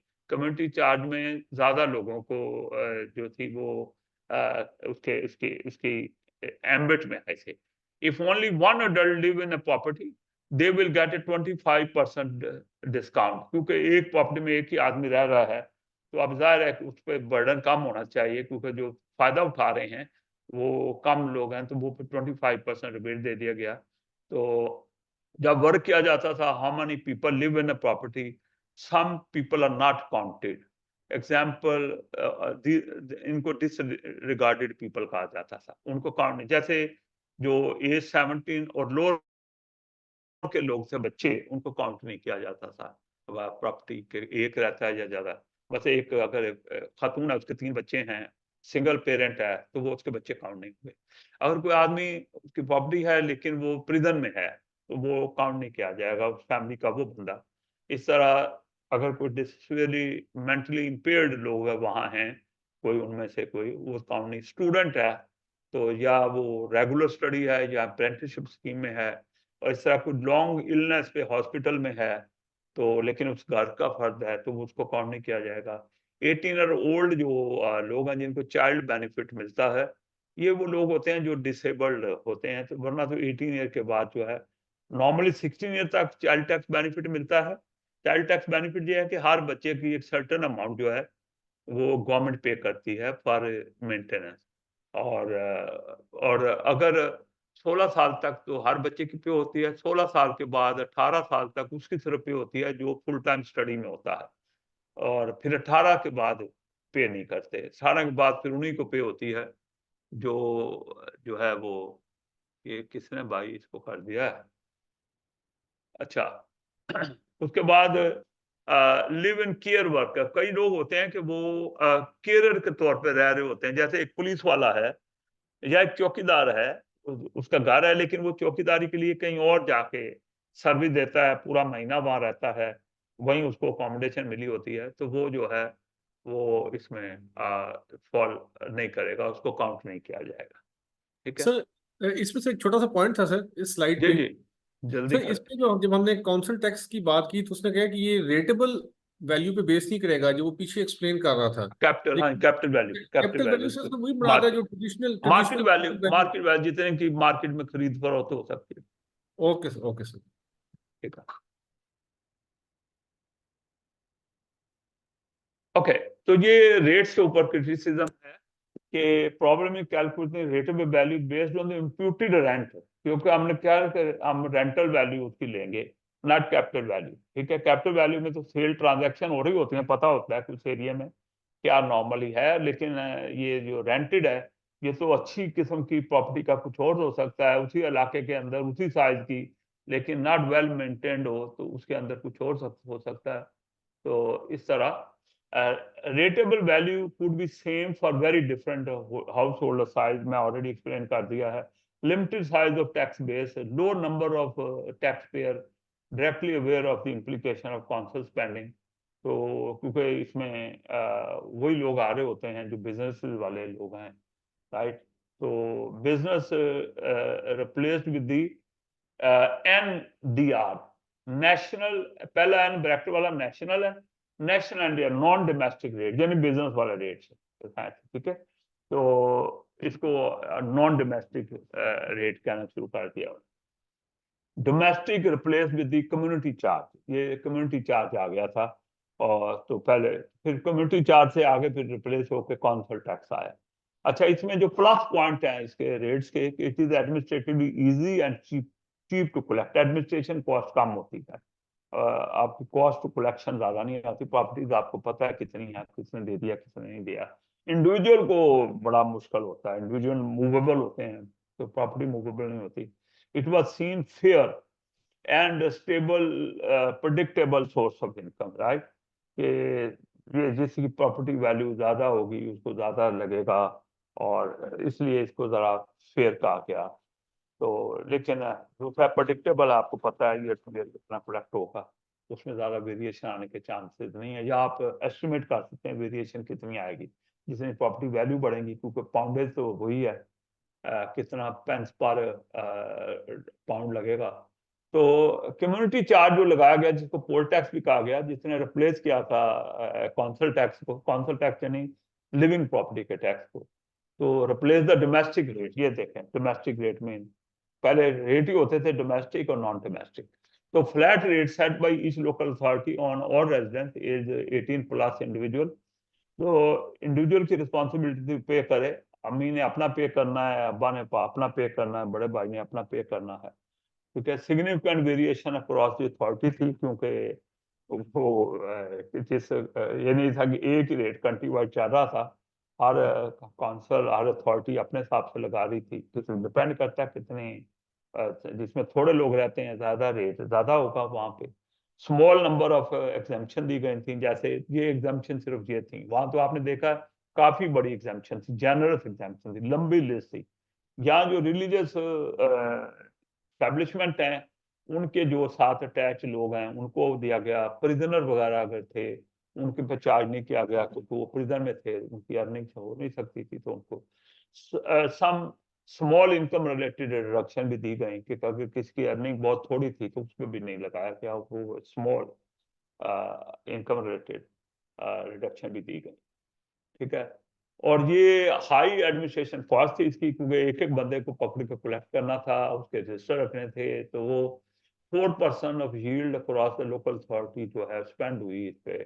तो reflected the cost of producing and maintaining register, ये 4% चीजों पे लगी। Chasing the non payer, provoked civil unrest हो गई लंदन के अंदर 1990 में, रॉयट्स हुए बकायदा, कंसिडरिंग इट्स अनफेयर।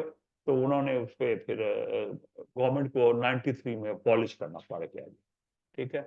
तो पहले डोमेस्टिक रेट थे, वो रिप्लेस हुए कम्युनिटी चार्ज से, फिर उसके बाद ये आपका ये ठीक है, अब ये पॉलिश भी हो गया। डोमेस्टिक प्रॉपर्टी जो है वो कौंसल टैक्स उन पे आ गया, सिमिलर टू रेट्स, जो बिजनेस रेट्स वर्ड आए तो हमेशा इसका मतलब है बिजनेस की बात हो रही है, रेट्स का वर्ड आया। कौंसल टैक्स का वर्ड आया तो इसका मतलब है कि ये प्रॉपर्टी रेजिडेंशियल की बात हो रही है। HMRC her his now his majesty जो रेवेन्यू है, और उसने वैल्यूएशन ऑफिस एजेंसी को उन्होंने एलोकेट किया प्रॉपर्टीज को 8 बैंड में, A to H, जबकि वेल्स के अंदर एक 9th कैटेगरी भी ऐड की गई हुई है, और each band weighted according to the fix scale. जैसे जो डी का वेटेज है वो ए का 2/3 ऑफ दैट है, जैसे जो डी का वेट है वो एच का हाफ है। मैं भी बताता हूँ आपको।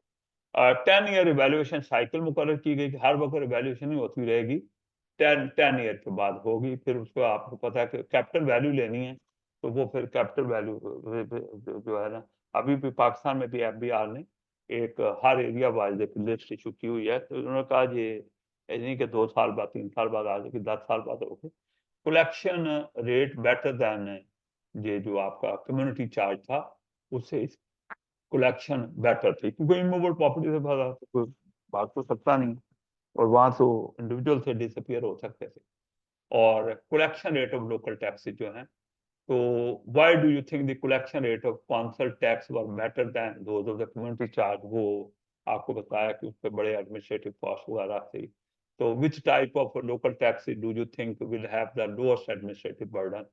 तो हमने भी कहा रेट्स वगैरह पे कम है और उस पे ज्यादा है, कम्युनिटी चार्ज पे ज्यादा है, ये हमने थोड़ी सी डिस्कशन की है। तो just to give you wake up call, मैंने ये पॉइंट बात की है। ओके, ये देखें, ये प्रॉपर्टी बैंड जो है, ये वैल्यू कौन सी दी गई है? ये 1991 की वैल्यू इसके लिए दी गई है, 1991 की वैल्यू के ऊपर बेस किया गया है। तो आज भी यही क्या है।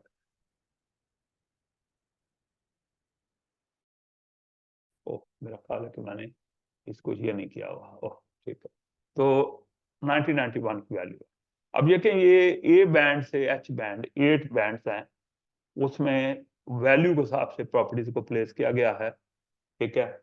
और ये 6 वेटेज है। आप देखें कि ये डी का 9 है, ठीक है, और एच का 18 है। तो आपको यही कहा गया था कि डी का जो है एच का हाफ होता है, और ये कहा गया था ए का 2/3 ऑफ डी होता है, ठीक है।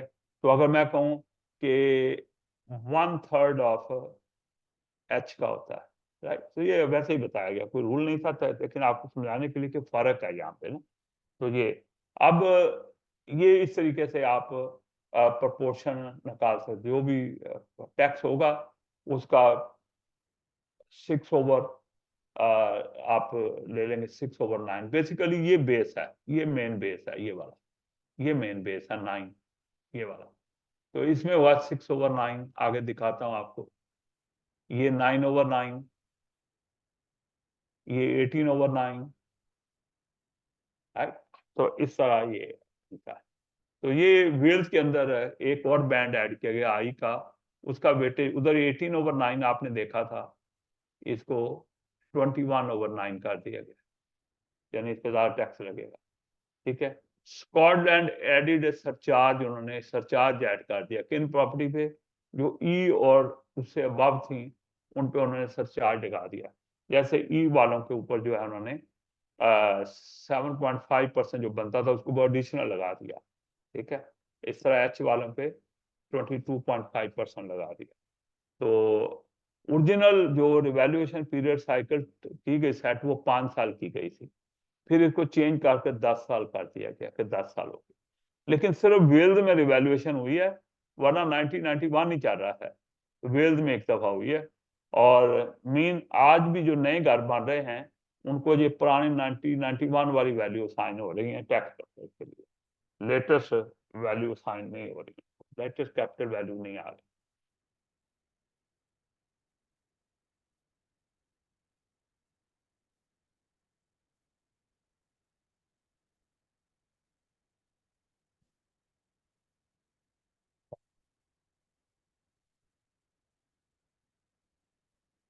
ओके, इम्प्लीकेशन व रिवैल्यूएशन है वो, तो उसकी इम्प्लीकेशन क्या है? वो प्राइस चेंज होगी, राइट, वैल्यू चेंज होगी। अगर आ जाए टैक्स बढ़ जाएगा, तो मूवमेंट होगी, बैंड्स की मूवमेंट करनी पड़ेगी, क्योंकि वो आपको किस बैंड में किसको लेके जाना है दोबारा रीवर्क करना पड़ेगा, ठीक है। तो अभी तो 40,000 फिक्स चला आ रहा है, कल को वो रिवैल्यू होती है तो 60,000 हो जाता है, 60,000 को बैंड ए में रखें या बी में रखें, दोबारा डिसाइड करना पड़ेगा। तो impact on movement between the band, movement in the local property prices जो है वो देखी जाती हैं, उनको बेस बनाया जाता है। और कंपैरिजन टू नेशनल मूवमेंट, तो देखा ना, ये तो अब नेशनल बेस पे उन्होंने बना दिया था। 40,000 कहाँ भी किसी कंट्री में वो बैंड अप्लाई करता है, लेकिन लोकल प्रॉपर्टी प्राइस किसी और हिसाब से बढ़ती है। रिवैल्यूएशन करेंगे तो ये भी मसला आ जाएगा। लोग कहेंगे कि लंदन की प्राइस बहुत तेजी से बढ़ी हैं, मैनचेस्टर की प्राइस नहीं बढ़ी, बल्कि आजकल तो मैनचेस्टर की ज्यादा बढ़ रही है, क्योंकि वहाँ हाउसेज सस्ते हैं, लेकिन मेट्रोपॉलिटन सिटी है, लोग लंदन से अपनी प्रॉपर्टी बेच के वहां जा रहे हैं। और वो प्रॉपर्टी से जो उनके पास गेन आता है उसमें कुछ से प्रॉपर्टी खरीद लेते हैं और कुछ बिजनेस बिजनेस और बाकी पर्पज के लिए यूज कर देते हैं। तो ये एक रिवैल्यूएशन के इशू आ जाएंगे अगर रिवैल्यूएशन फ्रीक्वेंट हो या किसी भी स्टेज पे हो। तो इन्होंने तो की ही नहीं वेल्स के अलावा किसी भी एरिया। ये कौंसल टैक्स के बारे में ऑलरेडी मैंने आपसे बात कर दी हुई, ये रिपीट है कि जो सिंगल ऑक्यूपेंसी है उसके लिए 25% डिस्काउंट है। इन लोगों को जो है वो जो है वो पे है कि उनको काउंट नहीं किया जाता, या उन पे जैसे स्टूडेंट्स हैं वो कौंसल टैक्स पे नहीं करते। अगर आप स्टूडेंट ने प्रॉपर्टी ले लिया है तो मैंने कहा कि प्रॉपर्टी टेनेंट ने पे करना है, जो लिविंग है उसने पे करना है, स्टूडेंट को कौंसल टैक्स से एग्जाम्प्ट किया हुआ है। तो ये लोग जो है तो ओके, इस तरह जो है किसी का सेकंड या हॉलीडे होम हो तो उसके ऊपर भी डिस्काउंट अवेलेबल है, क्योंकि वो मेन पे दे रहा है यहाँ तो कहीं कहीं कब, तो इस तरह उसके भी प्रोवाइड किए गए हैं कंसेशन। और एग्जाम्पशन जो है, इन प्रॉपर्टी पे टैक्स नहीं होता। Property occupied only by student, जैसे मैंने पहले कहा, वो तो है कि वो लोग काउंट नहीं होते। ओके, मतलब एक आदमी है उसके पास प्रॉपर्टी है या दो हैं, एक ही है और एक स्टूडेंट रह रहा है उसके साथ, तो वो काउंट नहीं होगा स्टूडेंट, वो सिंगल प्रॉपर्टी रहेगी। ये गवर्नमेंट की प्रॉपर्टी, क्राउन प्रॉपर्टी में गवर्नमेंट की प्रॉपर्टी पे नहीं लगता। Property which are occupied because the residents are in prison, hospital या रिसीविंग केयर में, उसको ओल्ड होम में आपने छोड़ा होता है। एट बिलिंग अथॉरिटी डिस्क्रिप्शन कुछ डिस्काउंट दिए जाते हैं। जो लोकल अथॉरिटी है, बिलिंग अथॉरिटी, वो भी आपने डिसिपेट, जैसे property requiring major work to make them livable, तो उस पर एग्जाम्पशन है कि 6 मंथ तक जो है वो लिवेबल होने के बाद 6 मंथ तक ये टैक्स नहीं लगता। Property which has been vacant for less than 6 month, तो उस पर भी कुछ एग्जाम्पशन वगैरह उस पीरियड में नहीं लगेगा। लेकिन साथ ही उन्होंने डिस्करेज किया कि लंबे पीरियड के लिए प्रॉपर्टी वेकेंट ना रहे। अगर कोई 2 साल से ज्यादा पीरियड के लिए है तो उस पर डबल कर दिया जाता है प्रॉपर्टी टैक्स। मकसद यह है कि जो एसेट है उसको यूज में आना चाहिए। So that's what the various exemptions and limits are concerned. अच्छा, लोकलाइजेशन ऑफ जो है वो अलाउ की गई हैं। जैसे मैं थोड़ा सा मूव कर अंटिल 2012-13 जो है वो council tax benefit up to 100 जो है वो बैंड ई तक लो इनकम लोगों के लिए दिया जाता था। ठीक है, तो फिर क्या कि ई वाला जो है वो ऊपर वाली प्रॉपर्टी के लिए भी फिक्स कर दिया जाता था। तो ऊपर जो प्रॉपर्टी बढ़े चार्ज, तो वो जो है वो यानी ई तक मैक्सिमम बैंड ई तक आप ये 100% तक दे सकते थे एक कंसेशन। और जो एफ वाला चार्ज है वो आगे जो है आपकी HIFGHI वगैरह जो है उनके ऊपर वही कंटिन्यू करता था अगर पर्सन लोकल इनकम के लोग हों, लो इनकम के लोग। लेकिन 2013-14 से उन्होंने इसको लोकलाइज कर दिया कि डिस्काउंट सिस्टम को लोकलाइज कर दिया। अब इंडिविजुअल कौंसल बोरो अथॉरिटी खुद डिसाइड करेगी कि उसने कितना देना है। और जो उन्होंने कंसेशन दी हो उसको गवर्नमेंट ग्रांट के जरिए फंड कर दिया जाता है, प्रोवाइडेड कि वो 10% सेविंग शो करें। सेविंग तो उन्होंने जिन जिन लोगों को पहले कंसेशन देते थे, अब उन्होंने निज़ाम चेंज कर दिया। तो अब जिनको दे रहे हैं, पहले 100 की अमाउंट की मिलियन दे रहे थे, अब 87 मिलियन रह गई। उन्होंने अपना उसको ऐसे चेंज किया कि अब जो है वो 10% ज्यादा सेविंग हो गई है, तो वो ग्रांट आ जाएगी।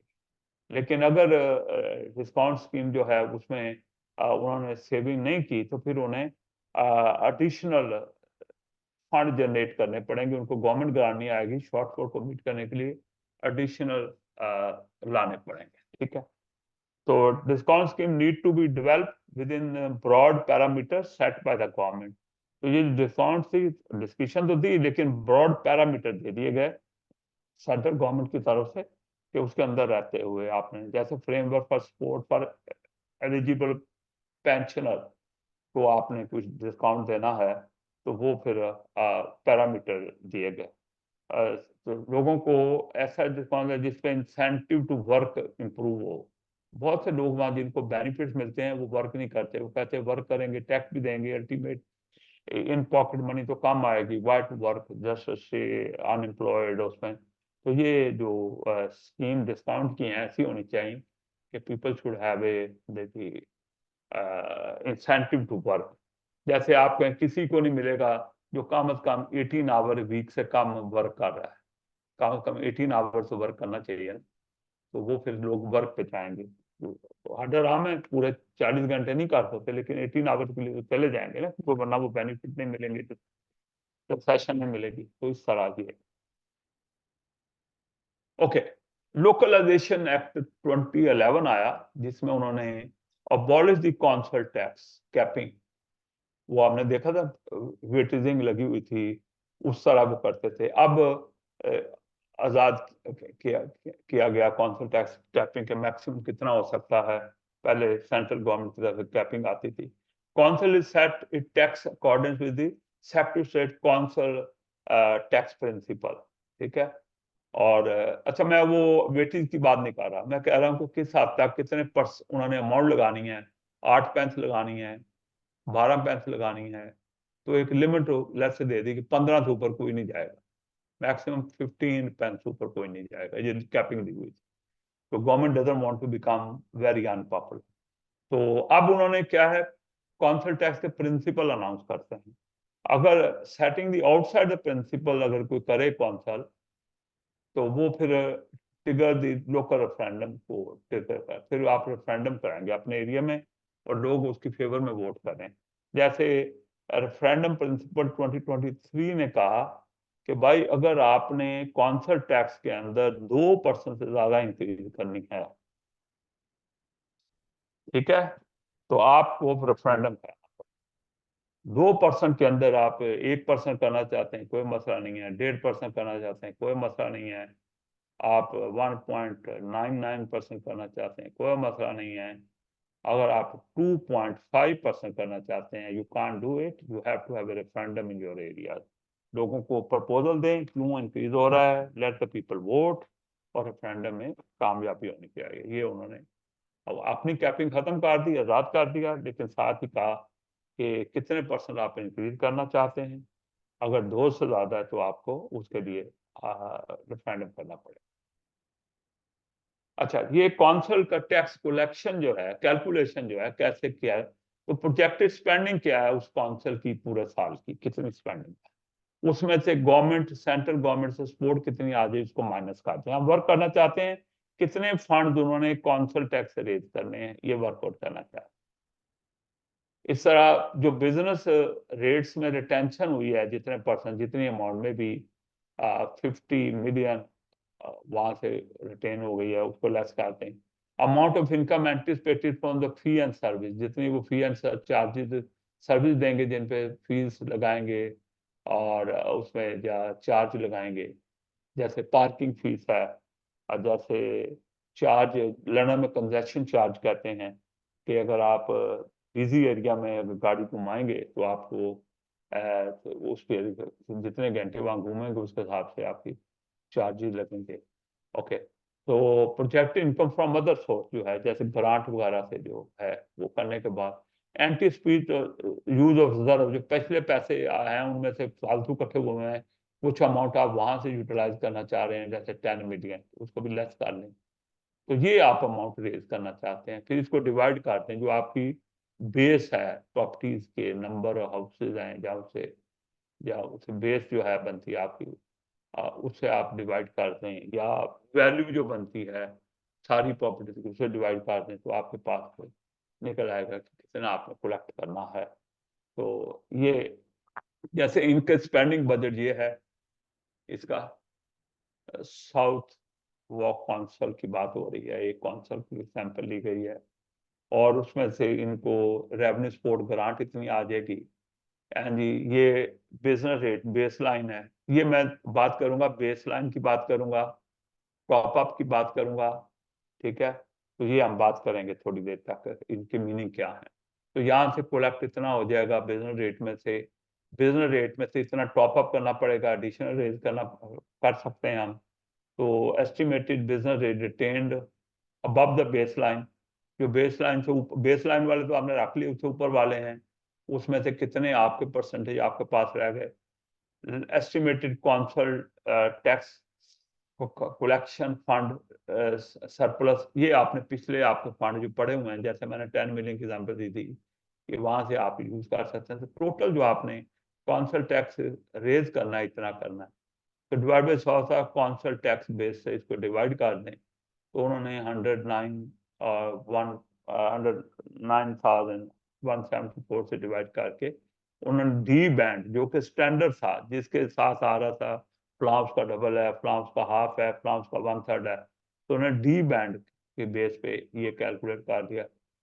डी बैंड के हिसाब से उन्होंने सारी वेटिंग की है, और उन्होंने कहा कि ये वाला टैक्स जो है ये डी बैंड को देना पड़ेगा, पर डी बैंड की प्रॉपर्टी को इतना देना पड़ेगा। तो इस तरह से, तो ये एक छोटी सी एग्जांपल जहां है कि your council need to raise 163 million, इसकी बात हो रही है, ये रिक्वायरमेंट। लेकिन एक चीज और सामने आई कि historic data shows that council achieved 97% collection rate, पूरे का पूरा कलेक्ट नहीं होता, 3% रह जाता है। Local discount average is 5% across the all band, 5% जो है वो डिस्काउंट देने पड़ते हैं, और 4% जो है ये वर्ल्ड अकाउंट्स हैं प्रॉपर्टी के, जो ट्रेस नहीं होती और जिनको इम्प्लीमेंट करना मुश्किल है। तो calculate the total amount to be billed to the resident. अब पिछली में वर्क की थी फिगर, लेकिन ये एडिशनल इंफॉर्मेशन आ गई, तो हमने बताना है कितनी अमाउंट इन्हें 163 जो है ये इनको अल्टीमेटली रेज करना था। तो ये कितना जो है वो बिल करें लोगों को कि इतना कलेक्ट हो जाए अल्टीमेटली, जिसमें वर्ल्ड प्रॉपर्टी भी काउंट फॉर हो जाए, डिस्काउंट भी काउंट फॉर हो जाए, कलेक्शन में शॉर्टफॉल भी काउंट फॉर हो जाए। तो ये जो है ये कैलकुलेट किया गया है, ठीक है। तो ये 163 है, 3% शॉर्टफॉल इन कलेक्शन है, तो डिवाइडेड बाई 95।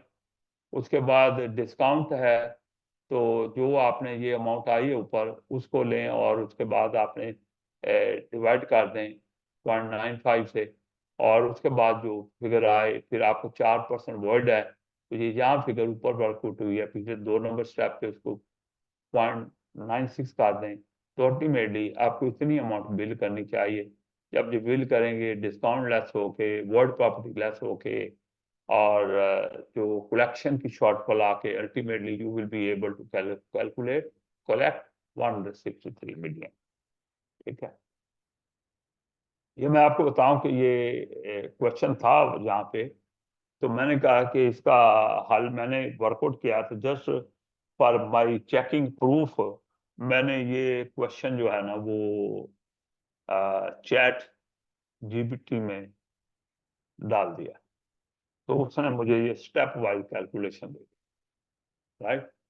ये स्टेप वाइज कैलकुलेशन थे, तो मैं आई वाज हैप्पी कि मेरी फिगर जो है वो टाई अप हो गई है, ठीक है। जैसे तो आप तो नहीं यूज कर सकते ना एग्जाम में, तो लेकिन वैसे बताया कि ये डिस्काउंट अमाउंट को कैसे हैंडल कर सकते हैं, ठीक है, या इम्पैक्ट कैसे उसका काउंट पर किया जा सकता है, ओके। तो ये नॉन डोमेस्टिक रेट में बिजनेस के ऊपर जो लगते हैं, डोमेस्टिक रेट तो 90 में अबॉलिश हो गए थे, 89 में स्कॉटलैंड में हो गए थे, 1 साल पहले बता दिया गया। इसी तरह कम्युनिटी चार्ज आ गया था, याद है शुरू में बात किया। Modified system kept for business, business के लिए उन्होंने कर दिया है, इसको कहते हैं जो आया था NNDR, नॉन डोमेस्टिक रेट, ये इसका जैसे ये लिख दिया गया है। तो ये रेटेबल वैल्यू होती है, ये एवरी 5 ईयर के बाद उन्होंने था कि सेट करेंगे, और इसका एक मल्टीप्लायर पॉन्डेज में अमाउंट दे दी जाती है, उसको लिंक कर दिया जाता है। जैसे 15 पेंस दी है, राइट, नहीं इधर देख लें, इधर दिया है 49.9 पेंस स्मॉल प्रॉपर्टी के लिए, और लार्ज प्रॉपर्टी के लिए उन्होंने 21 पॉइंट इसने पैंस दिया। तो जितनी भी उसकी रेटेबल रेंट, मतलब कैपिटल वैल्यू बहुत बड़ी होती है, रेटेबल वैल्यू 1 साल का रेंट होता है, राइट। तो अगर किसी का लेट्स से रेंट बनता है 18,000, रेंटेबल वैल्यू बनती है, तो उसको हमने, ये स्मॉल में आता है, तो इसको फिर हम 49.9 पेंस से कर देंगे 9 पेंस, तो ये अमाउंट निकल आएगी कि उस साल का बिजनेस रेट का बिल कितना आना चाहिए। Exemption based on type of business, जैसे एग्रीकल्चर जो प्रॉपर्टीज थी, फिश फार्म थे, स्मॉल रूरल बिजनेसेस थे, और प्रॉपर्टी लोकेटेड एंटरप्राइज जोन, कुछ जो है बिजनेस जोन उनके अंदर जो जिनको प्रमोट करना है, उसके जो प्रॉपर्टीज हैं उनको डिपेंडिंग के वो किस नेचर है, एग्जाम्पशन दी जाती है। इसी तरह एक low rate of business property, जैसे let's say my office, let's say there is and we are paying the rent of something, उसकी जो रेटेबल वैल्यू बनती है, जो चेंज होती रहती है 5 साल बाद, वो लेस देन 12,000 है पूरे साल का रेंट, तो वो एग्जाम्प्ट है, उसका कुछ नहीं। और फिर 100% रिलीफ दी जा सकती है, अप टू 100%, और अप टू वैल्यू 15,000 से एक्सीड ना कर, तो उसको 100% आपको रिलीफ दी जा सकती है। वो डिसाइड करेगी, काउंसिल डिसाइड करेगी कि वो कितनी उसमें दे रही है, लेकिन वो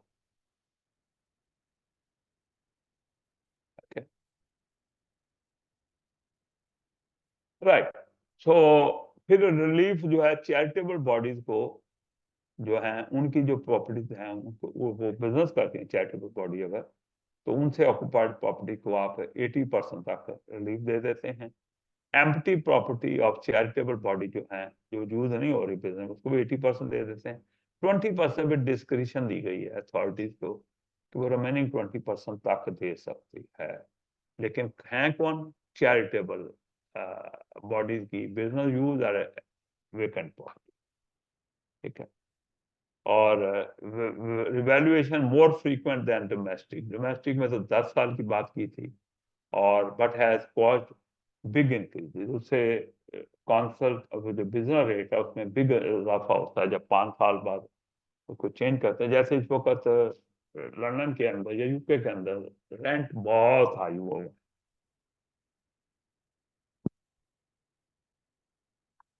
रेंट वैल्यू बहुत ज्यादा है। So this is a okay.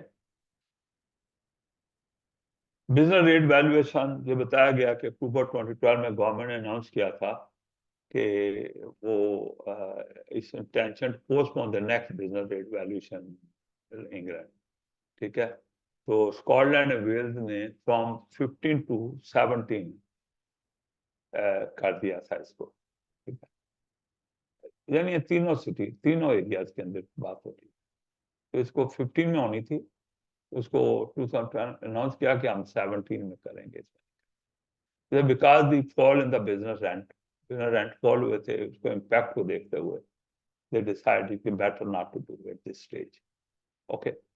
और उसके बाद रिटेन्ड बिजनेस रेट किया, कलेक्टिव होते हैं उसमें कुछ अथॉरिटी ने खुद रिटेन कर लेते होते हैं, तो ये इंग्लैंड में इसको इंट्रोड्यूस किया गया कि 2013 में, कि नॉन डोमेस्टिक, वो दूसरा तो कौंसल टैक्स हो गया हुआ ना, नॉन डोमेस्टिक में सम पोर्शन जो है बिजनेस रेट का, जो उसमें ग्रोथ आ रही है उसको रिटेन किया जाए। तो ये जो रिटेंशन पोर्शन था 50% टू 100% का जो ग्रोथ आएगी बिजनेस रेट में, जो इजाफा होगा, वो कौंसल रिटेन कर सकते। अच्छा, अब कुछ थोड़ी सी बात मैं करूंगा जहाँ पे वो टॉप अप और वो बेस लाइन की बात की थी।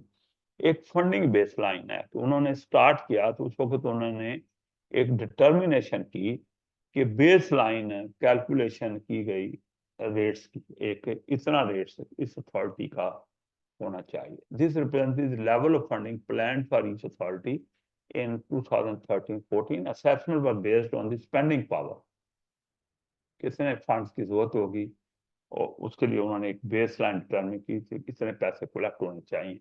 हमने पीछे वर्किंग की है कि कितने पैसे कलेक्ट होने चाहिए, और तो वो कौंसल टैक्स के थे। Being defined as the sum of the council tax, startup funding assessment, and the specific grant where allocations are available, and national health service funding for spend on social care that also benefit the health। ठीक है, तो उन्होंने एक base line workout की कि कितनी target होना चाहिए, और ये इस पीरियड में स्टार्टिंग पॉइंट के ऊपर इसको वर्कआउट किया गया, हर अथॉरिटी वाइज इसको वर्कआउट किया गया, फॉर ईच अथॉरिटी कि कितनी अमाउंट होनी चाहिए। फिर उसके बाद business rate baseline determine के, business rate baseline second part, एक पार्ट है वो जो आपने स्पेंडिंग का किया है, फंडिंग की बेस लाइन की है, दूसरी आपकी बेस लाइन है जो रेट्स के बारे में। The business rate baseline is the second part of the arrangement and represent the amount each local authority is able to raise through business rate। जो बिजनेस उन्होंने टैक्स, प्रॉपर्टी टैक्स कलेक्ट करना है, वो कितना हो सकता है। The business rate baseline of 2013 for each authority was proportionate share of the local share of the business rate। तो हर अथॉरिटी का एक प्रोपोर्शनेट शेयर था, 50 था, 55 था, 100 तक जा सकता है मतलब। तो वो this proportion share was calculated using the average of 2 years of data. इसका एवरेज 2 सालों का निकाला गया, जो कलेक्ट हुए थे उसका निकाल के उसकी एक बेस लाइन बना दी गई कि इतना तो कलेक्ट होना चाहिए। विद एडजस्टमेंट अगर फिगर में कोई वेरिएशन आई थी तो फर्स्ट 3 इयर्स को आगे लेके उसे एडजस्ट कर दिया गया। ठीक है, ये उन्होंने एक रेट्स कितने कलेक्ट होने चाहिए वो उसका भी एक बेस लाइन बना दी। ठीक है, अब टैरिफ एंड टॉप अप, ये जरा गौर से आप सुनिएगा बात। राइट, दो आपकी बेस लाइन बन गई है, एक फंडिंग बन गई है और एक बिजनेस रेट बेस लाइन आपकी बन गई है। Okay, you may be given के भाई लेट्स से कि बिजनेस रेट बेस लाइन ये थी और फंडिंग बेस लाइन ये थी, और अब आपने डिसाइड करना है कि टैरिफ लगना है या टॉप अप मिलना है, तो ये है।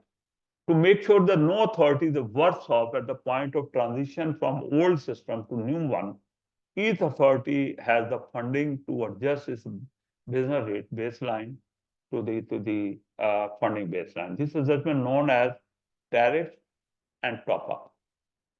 ठीक है, अब टैरिफ का सुनिए। अगर business rate baseline is more than funding baseline, यानी ये वाली बेसलाइन पिछले वाली पेज की बेसलाइन से ज्यादा है, मसलन ये 120 मिलियन है और आपकी वो 95 मिलियन है जो पीछे, the authority will pay a tariff to absorb the difference। तो ये टैरिफ पे करेंगे, यानी फर्दर कंट्रीब्यूट करेंगे to the government, central government. लेकिन अगर ये रिवर्स हो कि बिजनेस रेट जो कलेक्ट बेसलाइन है वो less than the funding baseline है, less than the funding baseline, तो authority will receive a top up. तो ये जो काउंसिल है उसको शॉर्टफॉल को कंपनसेट करने के लिए पैसे मिल जाएंगे। तो ये जो स्टार्टिंग टाइम की बातें हो रही हैं सारी के साथ स्टार्टिंग। फिर सेफ्टी नेट बनाए गए। So the amount business rate collected for authority may be much less than the assumed business rate baseline figure। यानी ये जो मैं टॉप पे कह रहा हूँ वो हमने जो बिजनेस रेट की बेसलाइन है वो 120 मिलियन हमने कही थी, लेकिन एक्चुअल जो है वो कलेक्शन कम हुई है। Actual funding will be long way below the funding baseline। As a result, the safety net system was put in place।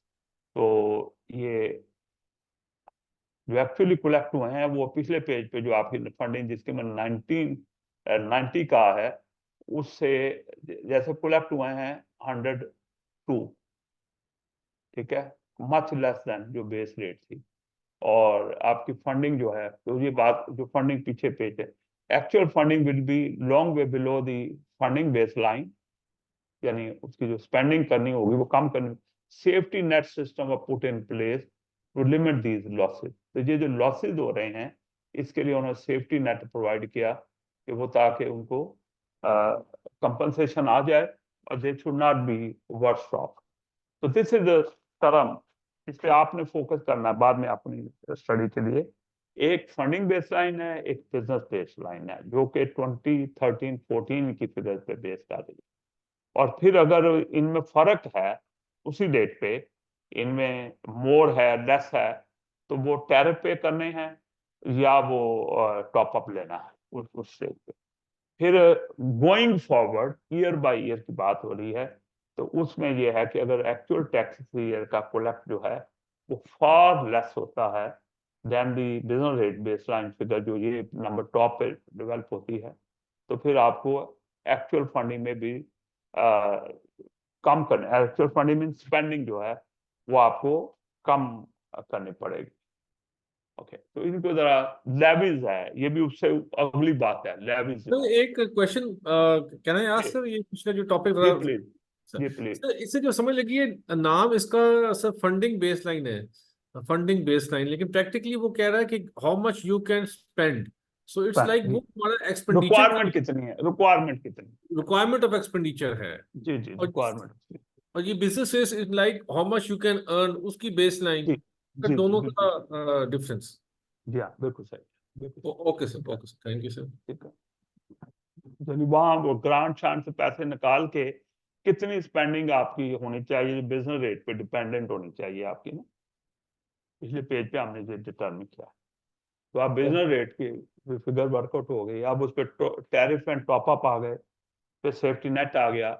अब लेविज की बात कर रहे हैं। लेविज क्या है? levy are charges on authority that experience growth in the business rate revenue that and pay the tariff। जो उन्होंने पीछे टैरिफ पे किया ना, उनकी बात हो रही है, जिनके पास सरप्लस थे, ज्यादा बिजनेस रेट से उन्होंने, और अब उन्होंने एक फर्दर ग्रोथ आई है, उसकी बात हो रही है। Growth mean the growth above the business rate base line which will increase by retail price index. वो बेसलाइन मुकर्रर होती है, वो फिर ईयर बाय ईयर उसमें चेंज आती है रिटेल प्राइस इंडेक्स से बेसलाइन के। Only authority that pay tariff will pay levies. Authority that receive top up will not pay levies. The levy limit the percentage increase in the funding for an authority, so it is no more than percentage increase in the rate, right? तो ये basically ये levy लगा के वो करते हैं कि उनके बिजनेस रेट के जो है ना, उसको स्पेंडिंग को उस तक, जैसे if an authority has a 2% increase in the business rate, its funding will only be allowed to increase by 2%। बाकी वो निकाल के ले जाएंगे फंड गवर्नमेंट कहीं और जरूरत पड़ गई। ओके, तो ये 3-4 कौंसल्स हैं, आसपास की कौंसल्स हैं, वो टुगेदर भी पूल बना सकती हैं, जिनमें सारा जो टैरिफ है, टॉप अप है, लेवी है और बेस लाइंस हैं, वो सारी उनकी सिंगल सेफ्टी नेट है, वो सारे सिंगल बेस पे वर्क हो जाएंगे रादर देन, और वो ताकि हो सकता है कोई ऊपर जा रही हो स्टेट को, नीचे जा रही हो, तो वो उस पर सेविंग जो कर लेते हैं, जो क्लॉ बैक नहीं होने, उनको फिर इंजॉय कर लेते हैं। तो इस तरह वो कौंसल कुछ क्लब हो जाती हैं नेबरिंग एरिया की जो है, वो इकट्ठे वर्क कर लेते हैं, because this provision is available। A major challenge for billing authority to set up a system to forecast the future amount के रेट्स कितने कलेक्ट होंगे, ये बहुत बड़ा एक है कि they should have a prediction forecast for that, that they can collect in future year, as local authority can keep more of the business rate in future, their significance as a tax source becomes more important। जिनको ज्यादा business rate retain कर लेंगे, उनके लिए जिंदगी आसान होगी कि उन्हें दूसरी तरफ हाथ पांव मारने कम कर पड़ेंगे, वरना आगे आएंगी कि उन्होंने हाथ पांव क्या मारने। एक तो देखे ना, वो कौंसल का टैक्स जो है वो नीचे जाए, वो बिजनेस रेट वगैरह के लेस होने के बाद हमने वर्कआउट किया कि कितना हमने कलेक्ट करना है। ठीक है, सर्विस चार्जेस से जो पैसे आ जाएंगे उसको भी कम करने के बाद हमने नॉर्मल रेजिडेंट्स के ऊपर बर्डन डाला, वहां लो बर्डन डालने की कोशिश है। दूसरी तरफ से जो हो जाए तो वो ऐसे जिसके जो बिजनेस रेट ग्रोथ आएगी, अच्छे कलेक्ट हो जाएंगे, तो वो फिर थोड़े सिग्निफिकेंस सोर्स ऑफ इनकम काफी बड़ा इधर से आ जाएगा, and they will not be challenged with they won't have many more challenges। The government set the referendum principle, ये हमने रेफरेंडम प्रिंसिपल मैंने आपको कहे थे ना कि उन्होंने कहा खुद बढ़ा लो लेकिन रेफरेंडम प्रिंसिपल को आपने फॉलो करना है। ये मैंने पहले बात की थी। इसमें 2% का भी मैंने कहा था 2% ज्यादा है तो आपको फिर रेफरेंडम करा के लोगों से पूछना पड़ेगा। तो in practice this means local authority cannot radically increase the council amount beyond a limit. The government determines the scheme's exemption. देखिए कितने हाथ पांव बांधे हुए हैं अथॉरिटी के। एग्जाम्पशन फेडरल गवर्नमेंट ने डिसाइड करनी है, स्टूडेंट को देनी है और ठीक है, और गवर्नमेंट सेट दी बैंड जो बनाए गए हैं 8 या 9 वो गवर्नमेंट ने बनाए हैं, फेडरल गवर्नमेंट ने, वेटिंग गवर्नमेंट ने की है। ठीक है, local authority will not be able to change the assessment of property. जो असेसमेंट होनी है, वैल्यूएशन निकलनी है, वो भी फेडरल गवर्नमेंट की तरफ से आनी। एक ऑफिस है, वैल्यूएशन का ऑफिस है, ये जिक्र किया गया है, ये वो करते हैं। ठीक है, ये वैल्यू करते हैं। The government mandate certain elements of the council tax reduction.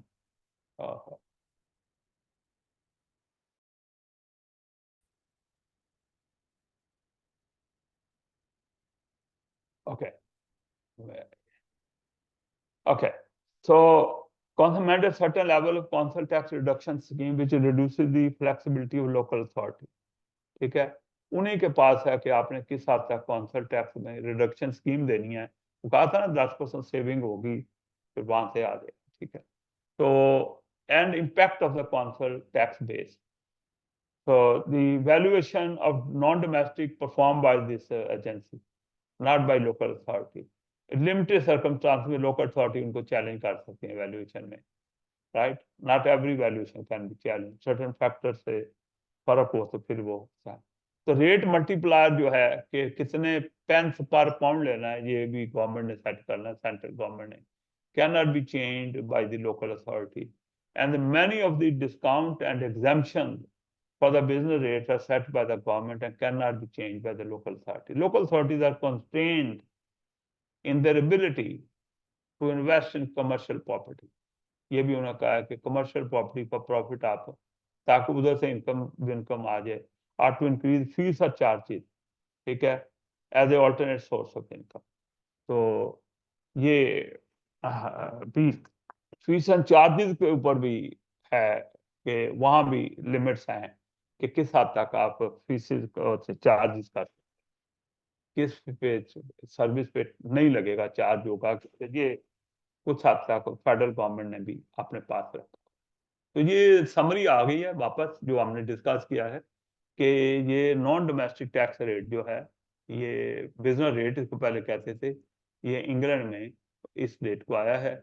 Incentive for local economic development, ताकि वहाँ रिटेन हो और लोकल डेवलपमेंट हो सके, क्योंकि ये रिटेन्ड होता है ना portion. 50% total amount the rate is put in the scheme. तो system design to prevent the large winner और लूजर, वो जो था funding baseline, business rate baseline, tariff, top up, safety और लेवी और पूलिंग जो की गई है, ये सारा एक सिस्टम दिया गया है। ये ओके, तो पूलिंग के अंदर 2 और more authority can combine their these ऊपर नंबर जो है बेस लाइन वगैरह और टैरिफ और, लेकिन ये कॉम्प्लेक्स सिस्टम बन जाएगा कि वो जो सेविंग करेंगे किस तरह वो आपको आपस में शेयर करेंगे, कोई एग्रीड फॉर्मूला होना चाहिए उनका आपस में। तो ये चीजें इसकी दी है। तो national government control over the local taxes जो है, role of local taxation more limited. Government की तरफ से डायरेक्शन आती हैं primary about funding the local services, हम पहले भी बात कर सकते हैं, गवर्नमेंट से मैक्रो मैनेजमेंट इसका मतलब नहीं है। तो some influence on the economy of local आती है, लोकल इकोनॉमी में कुछ इफेक्ट इनका आ जाता है। लोगों के पास जब रिलीफ आती है तो स्पेंडिंग बिजनेस इकोनॉमी में थोड़ी, नेशनल गवर्नमेंट प्राइसेस बढ़ जाती हैं, बेहतर हो जाती हैं प्रॉपर्टी चीजों की। नेशनल गवर्नमेंट में seek to influence the local spending, बाद लोगों लोकल स्पेंडिंग कितनी हो उस पर कोई लिमिट आ जाती है, ताकि सारा कंट्री का निज़ाम जो है वो एक गिवन पैरामीटर के अंदर चले। तो वो कुछ कट्स लगा देता, ऑस्टेरिटी मेजर्स लगा देते। तो national government control over the local taxes जो है, तो ये ऑलरेडी बात हुई है। Set the limit on rises, referendum कराना पड़ेगा। आपके पास बात की थी डिटरमिन द एग्जाम्पशन कैटेगरी किसको मिलेगा, set the band and weightage, ठीक है। स्कॉटलैंड के अंदर आपको पता है कि ये स्कॉटलैंड का जो है वो लोकली करते हैं, ठीक है। तो नॉट फॉर इसके लिए, ओके। और valuation carried out by the central government, वो रीड में कहा था कि कौन सी एजेंसी वैल्यूएशन करती है जिसको चैलेंज नहीं किया जाता। Business rate multiplier set nationally, business rate discount exemption set nationally. ये सिर्फ लिमिटेशन की बात, हमने थोड़ी सी एक आधी स्लाइड में डुप्लीकेशन भी हुई है। तो अच्छा, इवेल्युएशन लोकल टैक्स जो है, ये आपका वर्कबुक 1 में लोकल टैक्स के बारे में कहा, आगे आ जाएगी वो चीजें में। तो evaluation of rates, community charges, council tax, non domestic rate. तो मकसद ये है कि you should illustrate each how each operate, not which one the best one, not to find the best system. तो note the strength and weakness of the each, जैसे community charge में हमने कहा कि अनफेयरनेस थी, लेकिन प्लस पॉइंट था कि नहीं, एक और पॉइंट था कि एडमिनिस्ट्रेटिव कॉस्ट बहुत ज़्यादा आती है, और जो आपके कौंसल टैक्स या रेट्स हैं इसकी एडमिनिस्ट्रेटिव कॉस्ट ऑफ कलेक्शन कम आती है। तो ये एक चीज़ें हैं कि ये हमने अभी तक रेट्स देखे हैं, कम्युनिटी चार्ज देखा है, कम्युनिटी टैक्स का मतलब था ये कौंसल टैक्स और इसके आपस में रहा है, ठीक है। पहले ये भी रेट्स होते थे, लेकिन ये डोमेस्टिक रेट्स होते थे, फिर इसको चेंज करके कम्युनिटी चार्ज आया, फिर इसको खत्म करके कौंसल टैक्स का नाम आ गया, प्रॉपर्टी टैक्स का। और जो दूसरे रेट्स हैं उनको नेशनल नॉन डोमेस्टिक रेट जो बिजनेस पे है उसका नाम दे दिया गया। तो ये इसकी जो है वो इवेल्युएशन है कि जो है कि that minimizes the effect it has upon economic choices and behavior। तो ये यानी इसके में वेयर टू, क्यों अदरवाइज क्या होगा, लोगों के पास जो है चॉइस होगा कि वो डिसाइड करें वेयर टू लिव। जहाँ रेट्स कम लगते हैं, कौंसल टैक्स कम है, वहां पे बिजनेस सेट करेंगे बिजनेस पर रेट्स के लिए और लिव करने के, और कौंसल टैक्स की बजाय ऐसे एरियाज में जाएंगे यहाँ पे। तो लिहाजा ये जो मूवमेंट है इसको मिनिमाइज रखना चाहिए। इसके लिए एक्विटी होनी चाहिए, यानी ability to bear, ability to pay, sorry ability to pay. तो ये जो है बेस होना चाहिए कि people are required to pay increases in proportion to their ability to pay, right. जिसकी हाई वेल्थ वाला है उस पर ज्यादा लगेगा दूसरे पे, लेकिन अनफॉर्चुनेटली कहते हैं कि कौंसल टैक्स रिग्रेसिव है, रिग्रेसिव, ये प्रॉपर्टी पे जो रेजिडेंशियल प्रॉपर्टी पे लगता है। तो लेकिन दो रफली much better than community charge, ये कंपेयर किए गए हैं मुख्तलिफ को कि कौन सा किस तरह है। नॉन डोमेस्टिक जो है वो marginally better as it not banded, इसमें बैंड्स उसमें है, नॉन डोमेस्टिक में बैंड्स नहीं है। नॉन डोमेस्टिक में आपकी जो रेंटल वैल्यू है उसको लेके हम करते हैं, बैंड वहां है जहाँ कैपिटल वैल्यू यूज की जाती है। तो ये बेसिकली इसका इस तरह इक्विटी जो है, दो तरह की इक्विटी, एक एबिलिटी टू पे है, एक बेनिफिट के साथ लिंक है। जैसे हम पाकिस्तान में अक्सर कहते हैं कि टैक्स पे करते हैं हमें बेनिफिट क्या मिलता है। ये मेरी अभी दुबई में भी किसी से डिबेट हुई है कि बेनिफिट गवर्नमेंट क्या देती है, क्यों लोग टैक्स पे करें, ये एक कॉमन चीज बनती है, राइट। तो अब इसमें ये है कि reflect the benefit that they receive by paying the taxes, right. ये कौंसल टैक्स और रेट और कम्युनिटी इसकी बात हो रही है।